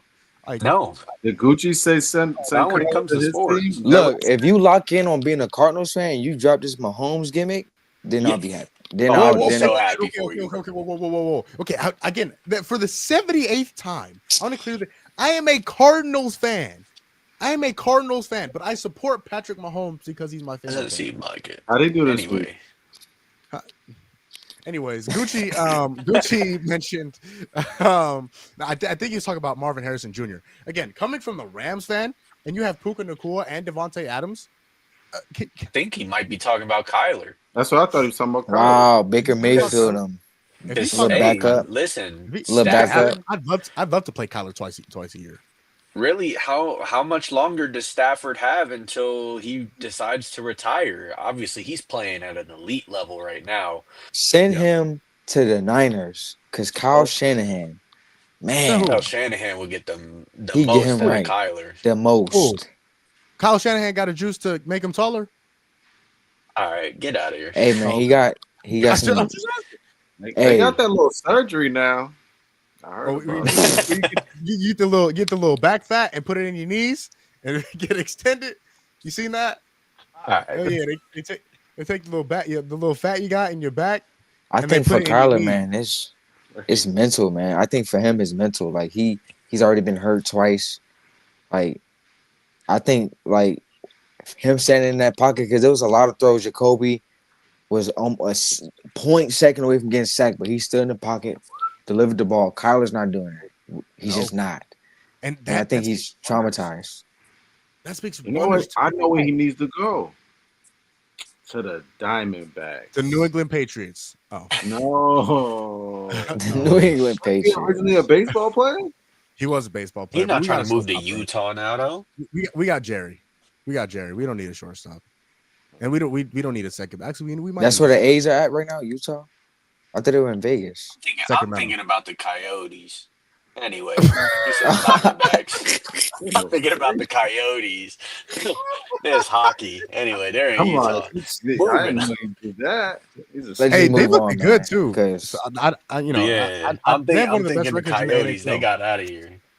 The Utah, what are they called? I forgot. The Utah Mammoth or something, whatever they're called. But Something like that. Yeah, Yeah, Arizona having a hockey team just didn't seem right, anyways. it just well, they doesn't got a seem few. right. We got no ice Always here. melting. They got a few by the years to go second, back. Oh man, Let's move on, though. Let's move on. Talking about quarterbacks that could come back and play very well. Uh, Tyson, let's talk about your Ravens, Lamar. On Thursday Night Football, 18 to 23, 204 with 4 touchdowns in a 28-6 win over the Dolphins. Derrick Henry, 19 for 119, average of 6 yards a carry. The team looks back with Lamar. They looked really good offensively. What'd you see? I seen us taking care of business, man. It's the Dolphins. You know, they're not a very good team. And I think the narrative was going around that we're not a very good team. And I don't think that's the case. I think we're a solid team overall. I don't think we're the best team. I don't think we're a bottom feeder. I think that we are a middle of the pack team at this current moment in time. Now we did make a trade, Draymond Jones from the Titans. He's got 4.5 sacks in the past 4 games, so he was putting on a little show just to get traded. So hopefully he brings that juice um, for us and bring some to that pass rush that we desperately need. Um, he hasn't had a bye week though. The Titans are on a bye week right now, and he just got traded to a team that already got his bye week. So we'll see how that plays out. But other than that, um, Alohi Gilman, hell of a pickup. I told y'all when we got him, we needed DB that tackles, and that's exactly what he does. He flies around the field. He allows Kyle Hamilton, one of the best defenders in the NFL.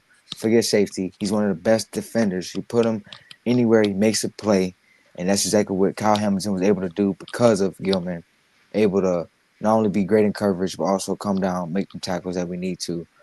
And offensively, Lamar, he's Lamar Jackson.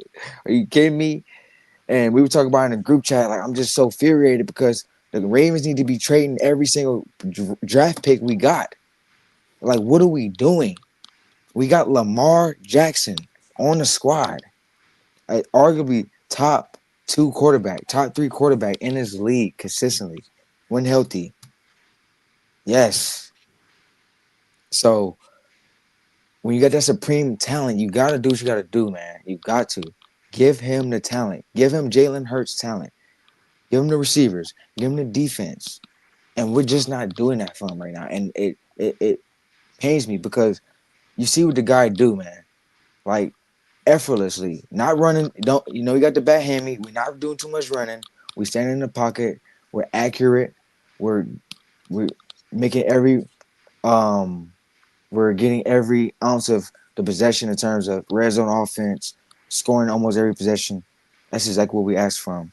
So we got a tough game this weekend against the Vikings.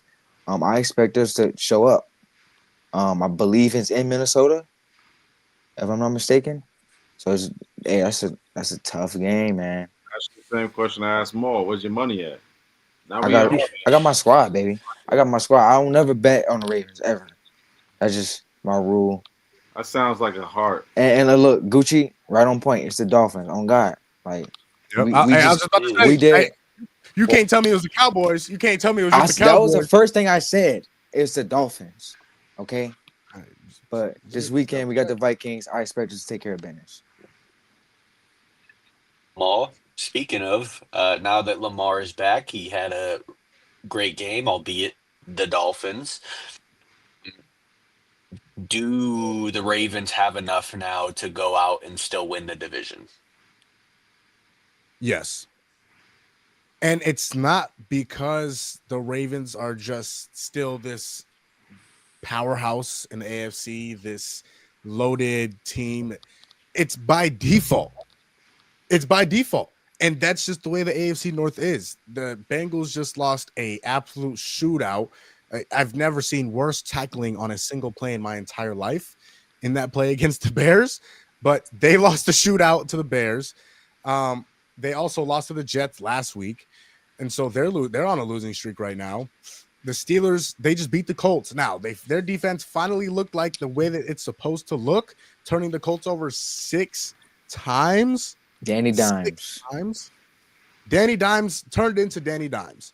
And so to turn that defense over 6 times, if that defense can consistently play that way, obviously you're not going to turn every team over 6 times, but if you can consistently continue to get better, the Pittsburgh Steelers are going to look a little bit more scary. But it's going to be between those two teams.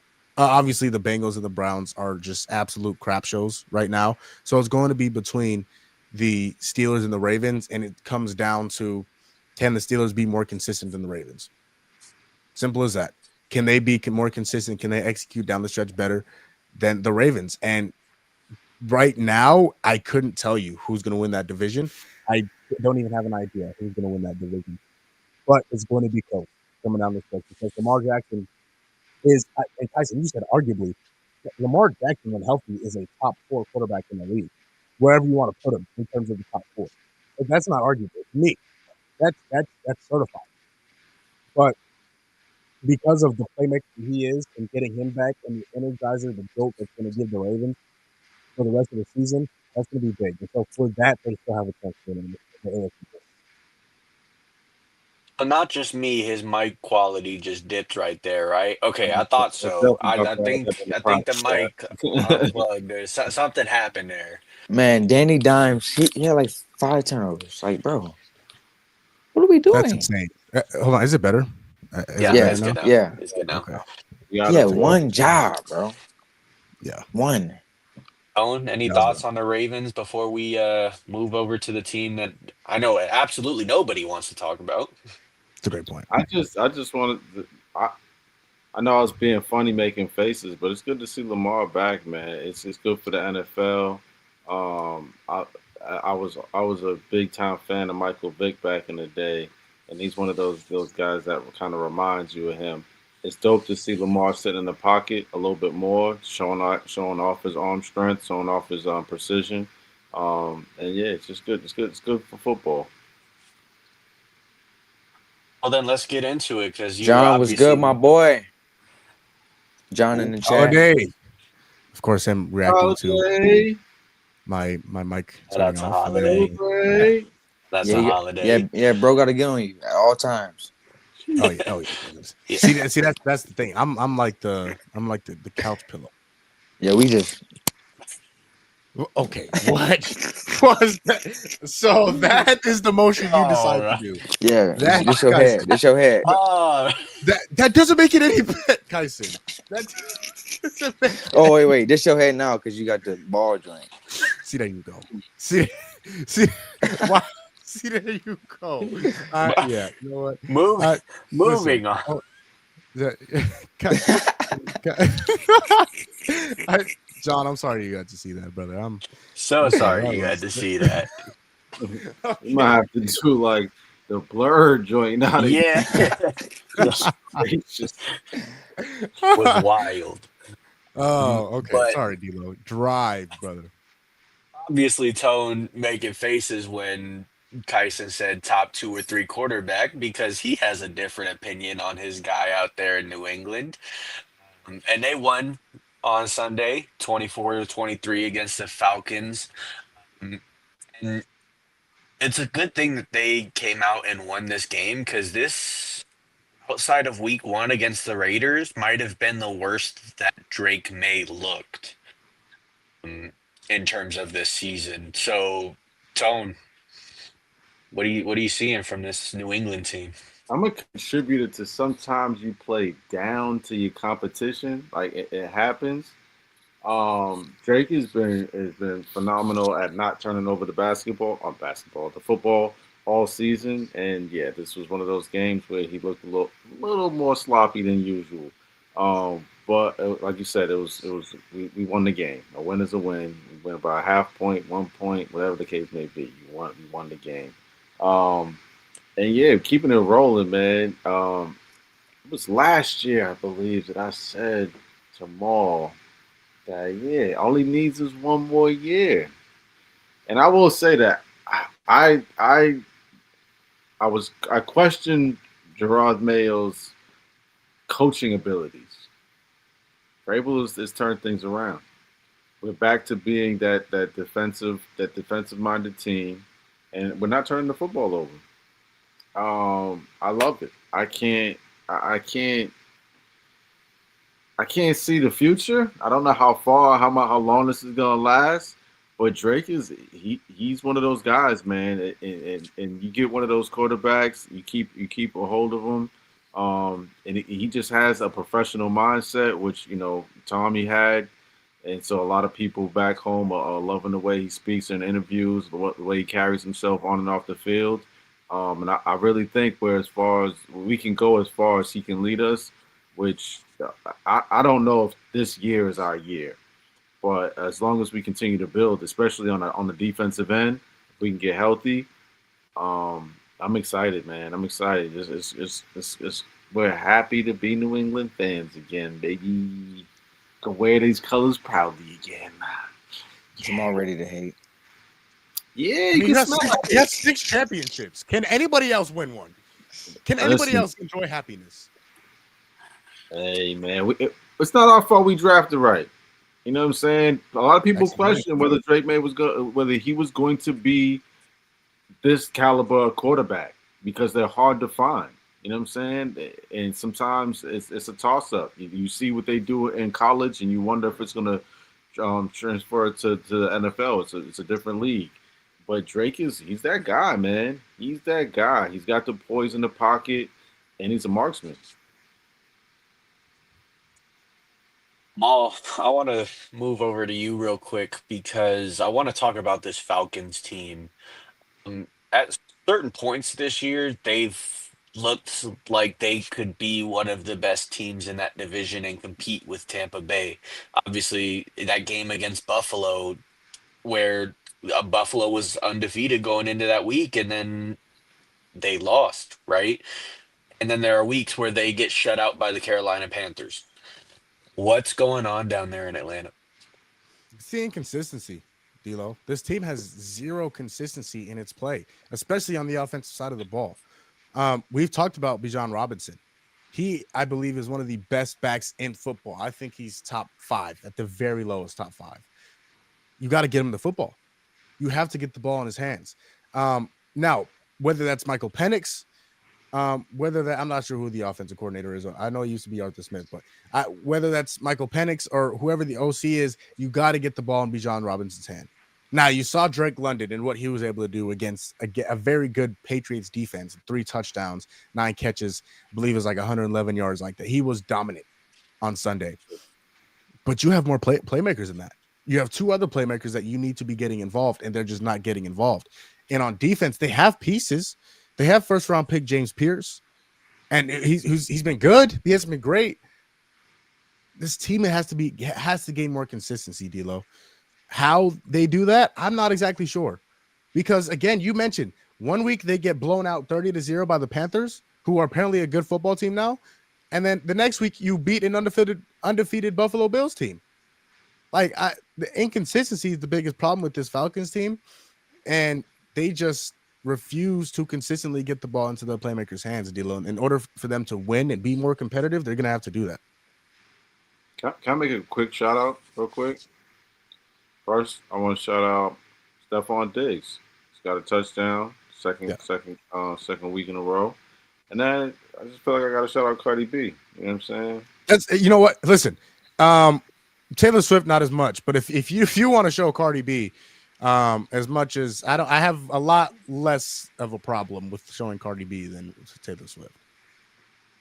I just put that out there. Sorry, but it's a great point in time. Tyson, moving on from that, as a Baltimore Ravens fan, how much do the Patriots scare you in the AFC? Yeah, they definitely scare us just because, well, we're weekend, they're not, and they have Will Campbell, who's coming into his own as a tackle. Obviously, he got to work from Miles Garrett, but it's Miles Garrett. I mean, he's the best defender in the league, and yeah, he's holding his own against the top defenders. And on the defensive side, man, when you build your trenches, it shows. That's the big difference between this defense last year and this year. They had the secondary. Obviously the injuries to Marcus Jones and Gonzo, but now they got the D line. So Gonzo only covering for 3 seconds, maybe 2 seconds. He's doing his job, and it makes it easier for everyone when the D line is doing what they're supposed to do, stuffing the run, getting to the quarterback, and then Drake May. He's been impressive. He showed flashes last year, but this year he looks like a complete quarterback. But I have to call something out. Mac Jones, his rookie year, looked really good. He was a Pro Bowler, led him to the playoffs. And guess who his OC was? Josh McDaniel. Josh is that guy though. What happened the next year? Where does Josh go? The Raiders. Josh ain't leaving though. That's what I'm saying. So I'm just pointing out that Mac Jones was good until McDaniels left. Now you got this case around. Now you saying McDaniels will leave this time, but is May Daniels McDaniels disciple, or is he the real deal? Well, I Now, think that the two differences is one was the confidence. Like if you watch Drake, he's confident. He's a little more confident in the pocket than Mac was, and and Mac wasn't as consistent with the throws. Like Drake is he's a precision. He got that arm that Mac like we would question from time to time. Again, I definitely credit Josh for being that coordinator that you know there were people that would question Tommy's abilities at times. Josh is that guy, but I do think Drake is. We'll see. We'll see. I can't prove you wrong. Good point though.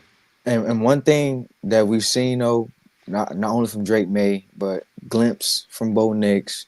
Obviously, Jaden Daniels, he's been nicked with the injuries, and who else am I missing? It's those three. Caleb Williams, JJ McCarthy, he had a decent game this weekend. That quarterback class is starting to shape out. I know it's only year two. I'm one of those guys. I want to see these quarterbacks play for a long time. We grew up off the same 5, 6 quarterbacks: Ben Roethlisberger, Brady, Eli, Peyton. So I want the same thing for our kids. Have quarterbacks to look up to, and when they're 35, 36, still playing. So that draft class is starting to shape out, and the Patriots, I think they can, if they can get the run game consistent, give Travion Henderson chances. Obviously, he's a rookie. He has growing pains. He's got to get better on the pass protection and things of that nature. But if they can get their run game right, Drake May can be as consistent as he's been. They're going to be a scary team for sure. Just want to point Average. that out with It's Gucci. an average Drake. That's that's how Gucci feels about the Patriots. I think if you want to beat the Patriots, you just have to go get a quarterback that has the first name Kendrick. So Mm, you do that and you win. Well, not down to something. Gucci, let me know well, if you want to go watch the game on Sunday. Hey man, let's dive into the final topic of the evening. NFL trade deadline happened today. Bunch of moves that were made. And I guess let's start with the big one, Sauce Gardner, is now an Indianapolis Colt, and he was sent there for 2 first-round picks, along with wide receiver Mitchell. Jamal, what does this do for the Colts? As much as I would like to say this makes them a better team, and it's not like Sauce Gardner is like washed. Like he's still a good corner, D'Lo. I just, I he's got to play at the level he was 2 years ago, 3 years ago, in order for this team to really. I mean, this defense was good. It's not like they needed him, D'Lo. It's not like they needed him.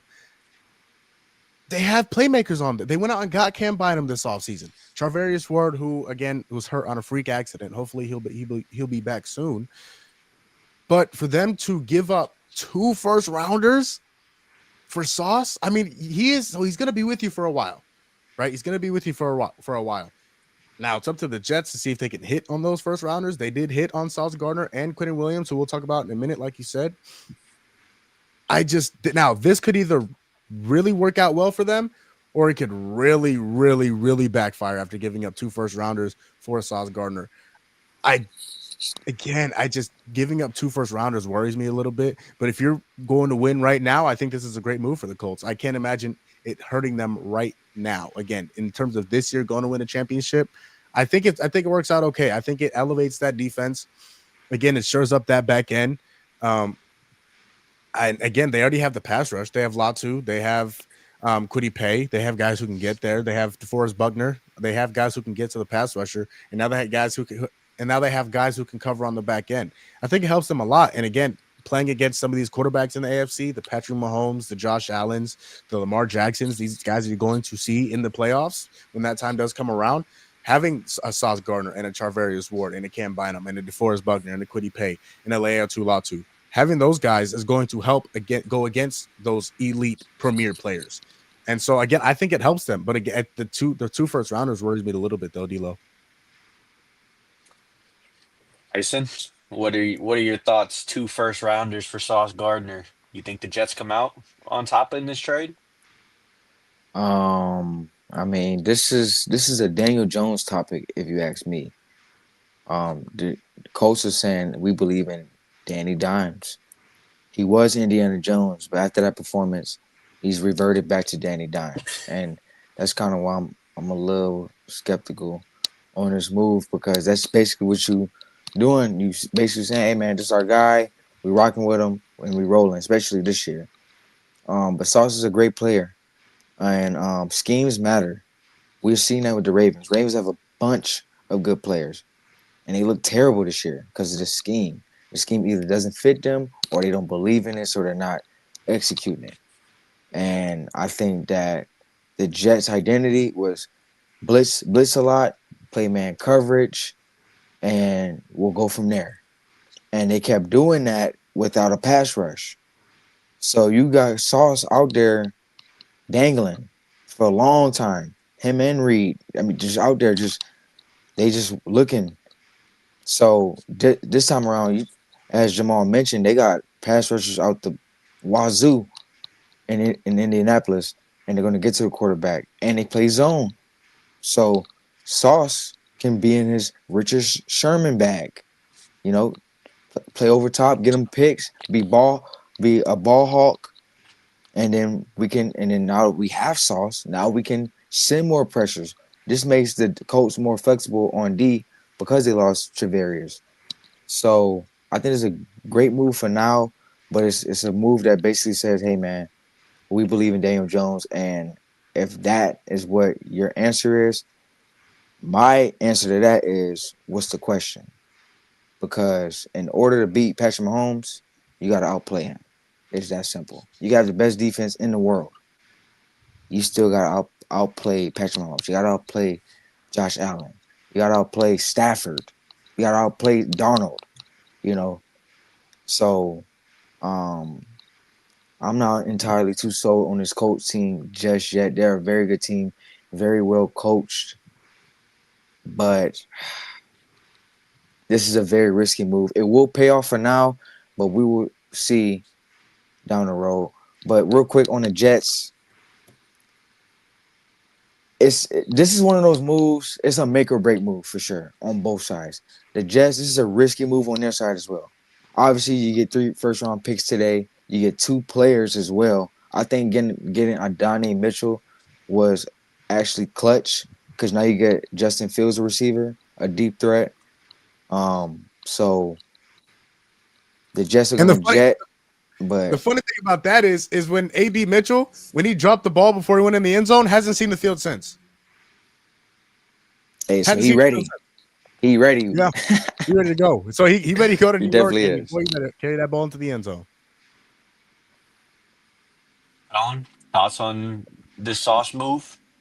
I don't got too much to say because I'm, born and raised from Boston, Massachusetts, where we don't like that team. You know what I'm saying? Here we We don't like go. that team at all.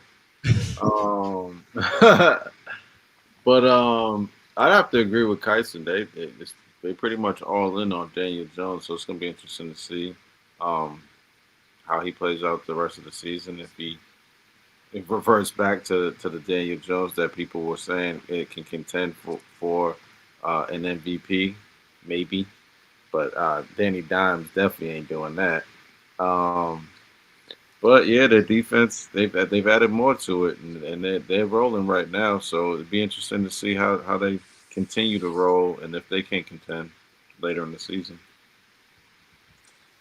Well, let's stick with the Jets. Let's talk about the other big move that they made. Quinnen Williams out to the Dallas Cowboys. Um, Maul, I'll start with you again. Uh, how does this not help the Dallas Cowboys because their defense is just really awful? I mean, D'Lo, if any one of us could have went out there for the Dallas defense and we could have helped them.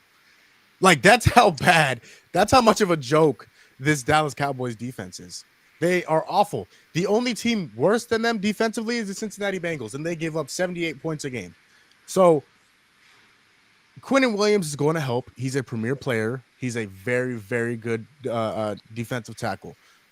He hasn't been very good. He hasn't been as good as he was. He's kind of like Sauce Gardner. He's kind of fell off the past few years. He got paid, so maybe he just kind of got satisfied where he was. Maybe that's the case. But the biggest thing with this team is D'Lo is that they have to play complementary football. The Dallas Cowboys offense is number 2 in football in terms of scoring points and in passing and in passing yards. They have to defend somebody because they are also second to last in football in passing yards and defending the pass. They have to defend somebody. Now, this Cowboys team is not going anywhere. They're playing in the NFC East. Do you know who plays in the NFC East? The reigning Super Bowl champions. They are not winning that division. And so it's going to be tough for them to even make a run or compete because they're going to have to stop somebody. Quinnen Williams might help them do that a few more times, but not nearly enough to what they're going to need. They also traded for Logan Wilson today, but again, that's not going to help them get to where they want to be. And how you do that is in the draft. The guy that they drafted, he's now playing for the Green Bay Packers. So it's 2 good moves to try and make up for that dumb move that they made. But Jerry, I don't. Do you want me to clap for Jerry? Like, I don't know, Jerry. I don't know if you want me to give you praise or what, but it's not working. It's not working. What you're doing right now is not working. And Jerry Jones, he said it a few months ago. Oh, I can't name more than 500 people or 50 people that can do this job better than me. I can name 5,000 people that can do this job better than you. And Cowboys, again, I give them credit for trying, but I can't imagine it makes too much of a difference, D'Lo. Tyson, what does this do for Dallas, if anything? I mean, it's a obviously it's a move, but it's like if the Mavericks traded for somebody. Like the damage is done. You traded Luka Doncic, you know what I'm saying? You traded Micah Parsons, and you're just trying to squander and trying to figure out, a replacement. And the problem is you still don't got a pass rush. Quinnen Williams is a run stopper. You already got that guy, remember? So I'm just really, I'm really confused on what he's doing, and I'm mad because the Ravens were in talks with the Jets, and it was rumored that the Ravens offered the Jets a second round and a fourth round. But guess who offers them a first round pick? Just because Jura. we Jerry's just world. because you're 3-5-1. You're not making the Super Bowl. Why are we trading first round picks? You just traded Micah Parsons. Now, granted, you have 2 first round picks this year because you traded Micah Parsons, but still, you need you were better off just letting the season ride out and just going through the draft because Quentin Williams is not enough. Logan Wilson is not enough. He was benched actually. Like imagine being benched on the worst defense in the league, And you're the worse Mike than back, y'all like you're the quarterback of the defense, and you got benched. for a youngster. So I'm not gonna spend too much time on this, man. The Cowboys, I mean, yes, they got better today, but it wasn't hard to get much better. You know what I mean? Like Jamal said, you could have added anyone, and it would have improved that defense. Yeah, and I think that's the real big question is what was the point of going out and getting Logan Wilson, who is playing no minutes or very limited minutes for the actual worst defense in the league, and we thought that was a good move. Yeah. Jerry, he needs to give it up, dude. Jerry needs to give it up. The team is just he's they can be a lot better without him. He's running the franchise into the ground before he leaves. That's all he's doing. He wants to leave his legacy, D'Lo. And there's not really a whole lot of legacy to be left. They haven't done anything since the 90s. And They've the done problem with nothing. that is when they were winning in the 90s, he fired the guy that was the biggest reason for them winning because Jerry didn't get enough credit. He fired Jimmy Johnson because Jimmy Johnson was getting all the credit for all the championships that they were winning.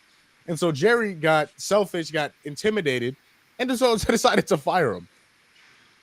That's the type of man that's running the Dallas Cowboys. I'd be ashamed to be a Dallas Cowboy. Yeah. Tone, any thoughts on this at all?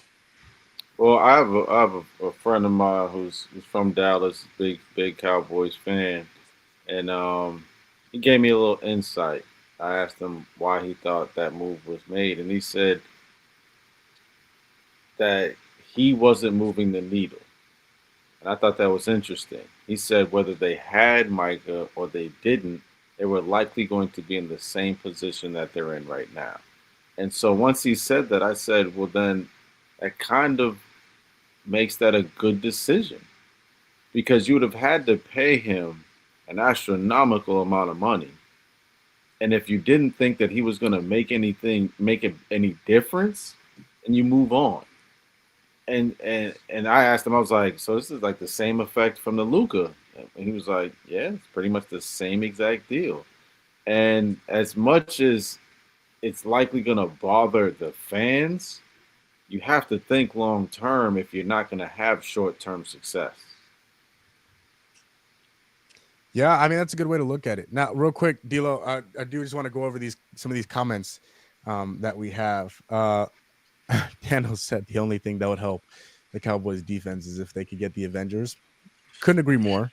I don't even know if that would help them. It'd be To tough, be man. honest, I don't They'd know if probably it go from giving up 30 points a game to like 28. You know, it'd help them. Yeah, Yeah.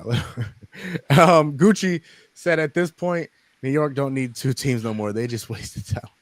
Yeah. Woody Johnson, Who? the owner of the Jets. I thought you said Will Johnson. Said, oh, he's a great guy, dude. No, the okay, other here one. we go. You know damn well he didn't say no Will Oh, John. The man, weird thing about it is we still call them the New York Giants, but they don't play in New York. It's Nope. like the Jets don't play there either. Do they? New York, New Jersey. Yeah, they play in it Jersey. makes sense. Like, what is going? Why are we giving these dudes? Whatever. My Imagine bad. the best team in New York in terms of any sport. Maybe the Yankees, but even the Yankees. The best team in New York is playing from Buffalo. Imagine that. That's to the Bills, man. Shout out to the Bills. Gucci said the Cowboys for them to draft a quarterback. Oh Yeah, man, real. Yeah, because Dak ain't moving the needle. I've been saying it for oh, years. he's putting up That 30 a guy game. is. I don't. He's putting up He 30 a didn't. game He didn't put up 30 against the Cardinals, and because that's that's a all I'm damn gonna good defense. say. That's I that's know that's that's they're damn good pretty defense. bad. Oh, okay, They're all pretty right. bad. No, good talk. Let me fit that Cardinals defense in there just so that I can Oh, form this narrative that Dak is a really bad quarterback. Let me see. oh, okay. Well, all right. Feelings hurt Terrible. again. You guys awful. Gucci's trying to be optimistic for the Cowboys. He says Quentin Williams and Dante Fowler. Listen, Dante Fowler is good. He's not the player he was years ago. And he can't stay healthy. And I mean, imagine Jadeveon Clowney is their best pass rusher right now, and he's 1,000,000 years old. So, yeah, The that thing pass rush, is that the Cowboys could have Myles Garrett, and the secondary would still get cooked, and they would give up 400 yards. There's just nothing that they could do. it's rough. It's that secondary Cowboys awful. they need a linebacker, man. They need a Mike. Logan Wilson ain't dancing, A man. new person in the comments. Do I know this? Have I been gone that long? Yeah, you should be ashamed to be a Cowboys fan. That's what should happen. You should be ashamed. Yeah, this is a little rough. A little rough to be a Cowboys fan right now. Damn, no, You gotta That's give tough. them some credit, man. Every year they like, we gonna win it. Hey, Listen, listen, every they're year, loyal. every Listen, year. if you're a We've been woman, sitting and there. first of all, if you're a woman, go look for a Cowboys fan. They're loyal. Their team sucks every year, and they go back. Great point. That's the thing is that their team thinks that they're going to be good every year, so they're never good. They're never And good. so, and again, when you're disappointed, you still go back. You It's called still go blind back. faith. Blind faith. Blind faith. Yeah, Some you'll never have. Yeah. Oh, okay. All right. Well, I guess. Exactly. Yeah, You Gucci. some, Tell you him. lose Tell him, some. Gucci. You lose You some, win then some, you you lose some, more. but you live to see another day. Yeah, You that's lose true. some and then you Where my lose head some at? more. Unless You- you're Patrick You live to Mahomes see here. another day, baby. Okay. Well, All right. I guess, We- unless you're One more Patrick Mahomes, move. in which you They win, effed you up. win into the AFC Championship every They year. All effed up. right, here we The go. You Steelers. see, here the we go. You're a Steelers- Cardinals fan, and you're bringing up Patrick Mahomes. We didn't Well, say nothing about the again, Chiefs. He said he's my nothing about favorite the player. Chiefs. He's my favorite player. The Cardinals. What am I He supposed to said- talk about? The Cardinals? They haven't been We to the said- NFC Championship to 2015. I was 12. Yeah, I said nothing about the Chiefs whatsoever, and here we are. Yeah, well, you know what? It's all right. I suck at Yeah, time. you know what? I know we're over 2 hours, but first round pick, yeah, don't mean nothing. At all. And I, attaboy down. Yeah, yeah, and I will forever hate your Cowboys. Can't give Papa no love, dog. No, nope, not happening. Hey, shout out Papa. No, we're man. over 2 hours, but one more move that I think we should discuss: Jacoby Myers to the Jags. Obviously, Travis Hunter still got a few more weeks on IR. Tyson, I'll start with you because I think coming into this year, I thought a lot of us thought that BTJ would be breakout, 1,600 yards, multiple touchdowns, and it just hasn't happened. Does Jacoby Meyer open things up for Jacksonville? Yes or no? Sorry. Yeah, it's been a big disappointment with Brian Thomas, but I explained to y'all in the group chat, it's the scheme, man. Like, and I hate to be that guy. Like, I really do hate to be that guy that keep blaming it on schemes, but in the NFL, especially, schemes matter. And you got Brian Thomas, he was an LSU boy. If y'all don't know, I'm an LSU fan. Get out of here. I am. And That's Oh, fine. wait. Just as long thank, as we thank don't God, we fired Brian Kelly. It took Oh wait, forever. We Yeah, finally here we did it. go. Moss, shut up. Here we go. But anyway, Brian Thomas was our deep threat. He was the guy that split the scene. See, man, these guys. my bad, my bad. He did the oh wait, my bad. Okay, my bad. I got it. No, but Brian Thomas was the guy that opened it up for everybody. He's the over the top guy.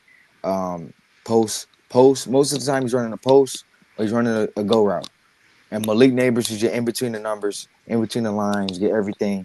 Can run every route. So and they complement each other, which is why they both went first round. Brian Thomas is not sure he's a number one, but he's not the guy to go and get you a slant on third and 3, or go get you a 10-yard dig when you desperately need a 3rd and 8. He's just not that guy. And you just keep putting him in position to where he's in the middle of the field and he's scared to get hit. And that's how he injured his ankle. He caught a curl.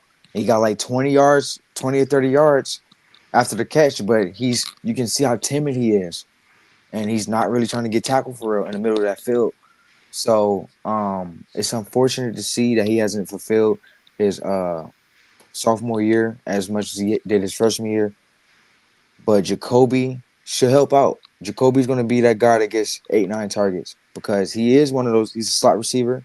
He's a guy who's going to catch those curls. He's going to catch those in between the lines catches. And he should give some much needed separation for that Jaguars receiver room because they're missing Travis Hunter. Brian Thomas may not play this weekend, so we might see Jacoby have a game. Now, I'm not entirely sold on Trevor Lawrence. He's not a good quarterback in my opinion. That's also another reason to why Brian Thomas isn't having the year he's having. Trevor Lawrence, he just throws every ball like it's hard ball, like it's 99 miles per hour fastball, and you're in year 6, year 7. You're supposed to have this down by now, you know. So the Jaguars are in an interesting predicament. They're I think they're leading their division right now. Still, Texans, Titans, yeah, Colts. they're Colts. yeah. Oh, my fault. The Colts, yeah, they're behind the Colts, so they still have a chance to get that wild card spot.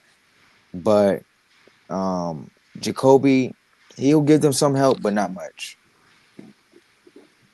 Oh, that was my question. Another receiver to go in and help Trevor Lawrence. If it fails again, what do you do if you're Jacksonville? D'Lo, I don't think they have a choice.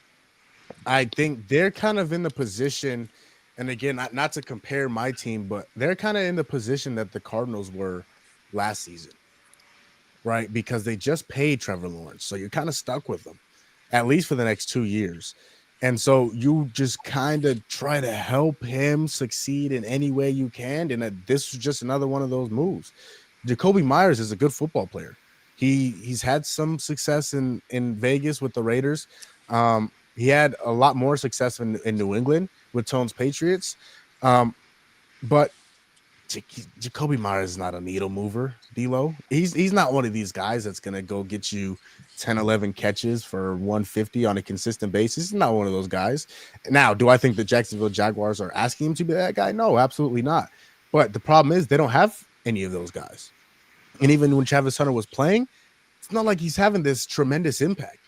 He has 1 touchdown on the year. He hasn't like this two-way thing coming into the league. I didn't think it was going to work out, and it hasn't worked out. He hasn't been amazing on either side of the football because he hasn't been able to get enough time on either side of the football. Again, this is why I think they should stick him somewhere and keep him there. And I mean, maybe 3 or 4 plays, 3 or 4 impact plays, whether you put him on stick defense or on offense. The opposite side, he's not playing the most snaps on is when he gets those 3 or 4 plays that you really, really need somebody. And for BTJ, he doesn't look like the player that he was last year at all. And what I kept hearing was, especially when it came to Marvin Harrison Jr. Brian Thomas Jr. He was not the better receiver. All this stuff. He went too late. He does not look like the same guy. And hopefully he turns it around because he is a very good player. And to Kyson's point, he was very fun to watch at LSU because he was that deep threat. He was that explosive player at LSU that helped them win a lot of games. He just hasn't showed that this year in his sophomore year. He showed that in his rookie year, but that he has not made that year 1 to year 2 jump that a lot of guys are supposed to make, especially when you're taken in the top 10. So it's been interesting to see. And again, Jacoby Myers, it's a good move. It's not a great move. I don't think he's a needle mover though, D'Lo. I don't think he's going to make some big time impact on this team.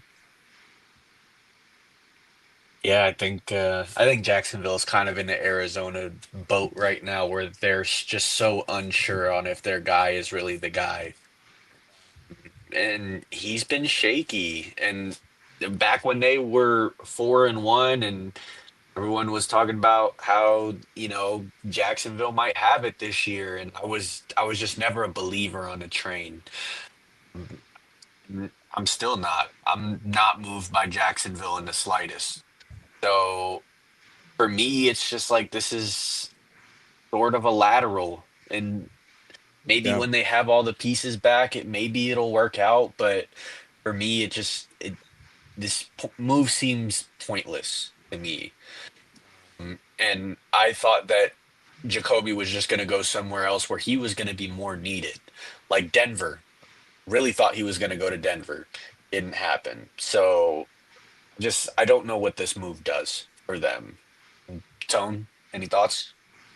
Nah, you guys know when it comes to football, I'm the generalizer. You know what I'm saying? And you guys had some pretty good points. So I'm a I think we're just finding a new nickname for Tone, the The generalizer. generalizer.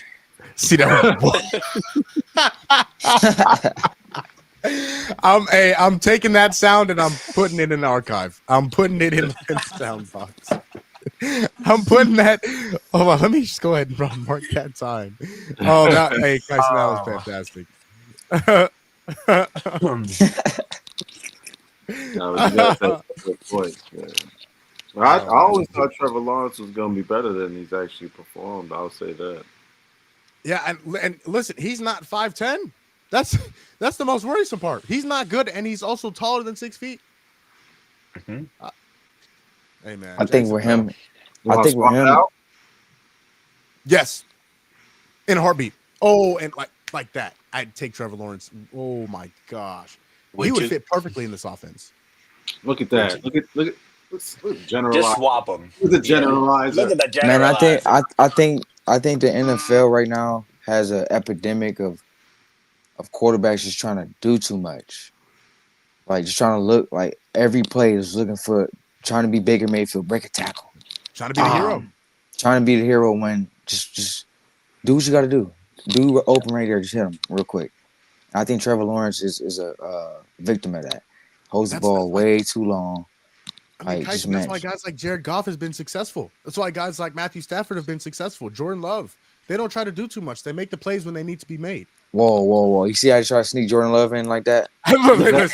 Is that a problem with the You see that? I was gonna let it slide. Thank you, Kyson. Yeah, he looked awful. That's his third. That's his third team. That's his third team. Oh, okay, yeah. Yeah, Okay. he loves Jordan Love. He loves Jordan Love. I love Jordan Tried Love. to sneak him in there with Matthew Stafford. That man, he tried it. Jordan Love is better than Matthew Stafford. No, he is Matthew not. Stafford has 16 touchdowns in the last 5 games. Jordan Love is better than Matthew Stafford. Nah, and I'll stand on that. I can't go. No. But he looked horrible. He's not playing better football than him right now. No, he's not playing better than him. No. But who's playing better football than Matthew Stafford right now in terms of quarterback? Can you name anybody? Man, how is Josh Allen in the Drake MVP May? I wasn't gonna say it. See? Drake. I don't know if Drake May is as good as Matthew Stafford has this season. He's looked good, really good. Pat was looking good. I don't know, this past couple weeks. Don't know what happened last week. There's human waste all over his hotel bed in Buffalo. That was bad. That was rough. Even against that was the Commanders, right? When he had 3 touchdowns, 2 interceptions. That was a rough game too. Yeah, they won obviously, but by default, though. That's the Commanders team is not a very good team. Yeah. Hey man, that was my Super Bowl pick. Yeah, They have and completely shit the bed. Like we'll Hey, talk bro. about that Friday because we definitely got to talk about what Mander's future is looking like. Yeah, But not pretty. Hey, hey, real quick before we hop off the pod, the old guys, I think they're still ahead against OKC. I was Yeah, tied up. the unction. 70 right now. I got it's 75-74. SGA is at the line for what looks like a technical foul, and of course he hit it. Of course, as soon as I look up, guess who's at the free throw line? I'm just saying. The Hey, unction. Look at them. yeah, Oh fourth man. quarter Also, will be different. I'm about to say they'll burn out. SGA, Oh, he's yeah. gonna do SGA things in the fourth. James Dana. Harden with 25. General Tone, the generalizer. Yeah, All right, my bad. I I don't like know what it. that was. All right, I D-Lo, don't know what that was. That was the Hey. Sun. That was the Sun 3-point celebration. That's what they do nowadays. Oh yeah. All right, my bad. D-Lo, get us out of here. Shout Yeah, out to the it's Suns pretty losing by corny. 11. Pretty corny. Shout out to them Suns. They didn't Damn, lose wait by until that game 20. was over. They The shot lost by was on. 10. Crazy You loss. know what I mean? Hey, I told you Let's get us they would out. narrow it down. They did. They got it to within 8, and then the Suns happened. So Hey, I will Yeah, say, we know. somehow they can find a way to go on a run. Book will have his name in the MVP conversation. He's frying every night. let me go ahead and actually put that in. No, you shouldn't have said it. He's gonna Stats. clip it right now. Oh, See, you hey, shouldn't. I'll rock with Book. D Kevin, Book could cook you. where you at? I'm not a Suns fan anymore, but I like D Book. D Book could cook you. The only problem I had was when Steve Kerr said my man Tatum can't play any position over D Book, but that was just wildness to me because I didn't see anything wrong with that. All yeah, righty. Let's. If we talking about the Olympics, then Tatum bro, is a phenomenal playmaker, and he's a Tatum was getting out. Tatum was getting that thing, and let me get my shot off real quick. Yeah, he's playing 6.5 minutes a game. He's like, I gotta get my shots up, coach. Gumo, D Book, man, he frying. get us out of here. Fellas, got to give y'all a shout out for holding it down. I was over there. It's playoff week here in high school football here in AZ. So I was talking to some of them guys, man. We're broadcasting on Friday night playoff game. That is Yuma Catholic at Millennium. So definitely excited for that. So I was talking to the coaches over there, doing a little coaches show over there. So appreciate these guys for holding it down while I was taking care of some business over there. Great show, fellas. Great show. We'll be back Friday nights. Again, Tuesdays and Fridays are when we are, I believe that we come up with that schedule. So I think we've kind of got on a consistent basis in terms of those 2 nights. We'll be back Friday night to react to Thursday night football and also look ahead to week 10 of the NFL season and make our picks for week 10 of the NFL season. Yes, sir. Heads or tails? Oh, here we go. Tails.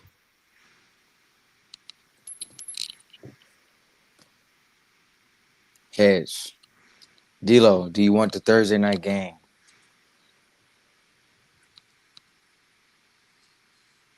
Damn it. I would love the Thursday night game. I would absolutely love the Thursday night game. I hope Give me the Gino throws for Broncos. 550. And Give me the 6 Broncos. Love that. Thanks, Maul, for picking tails. Of course. The only time Tails fails is when I pick Tails. But we know. Yeah. Anyways, shout out to these guys, my dogs, my brothers, man. Tone, Kyson, and D-Lo. Again, we'll be back Friday night to look ahead to week 10 of the NFL season and react to Thursday night football and all of the NBA action that has occurred since then. For Kyson, the basketball football expert and expertise.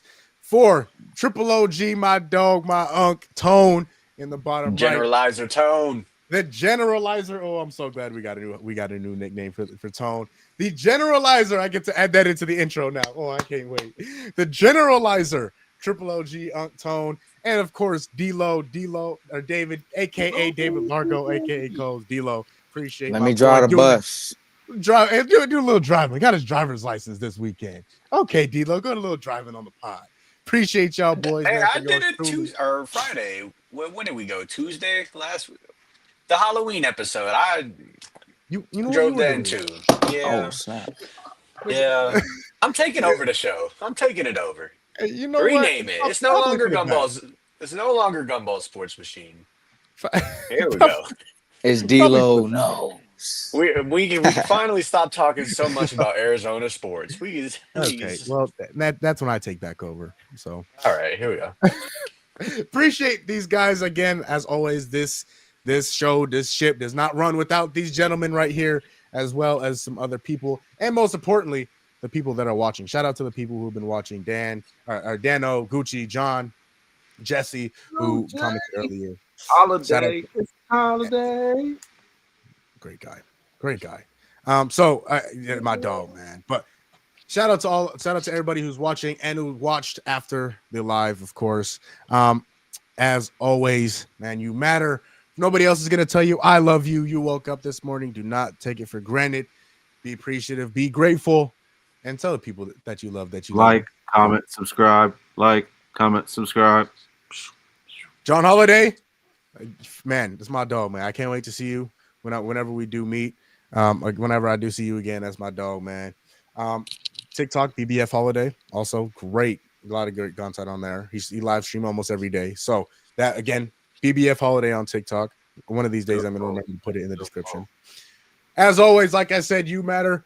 I love you. If nobody else is gonna tell you, you woke up this morning, be grateful, be appreciative, and tell the people that you love and appreciate them. And gotta work as on my always, part. it is nice to be important. Me too. And Tone, what was that one more time? Like, comment, subscribe. Like, comment, subscribe. Is much more important to be nice. We'll see y'all Friday. We're out.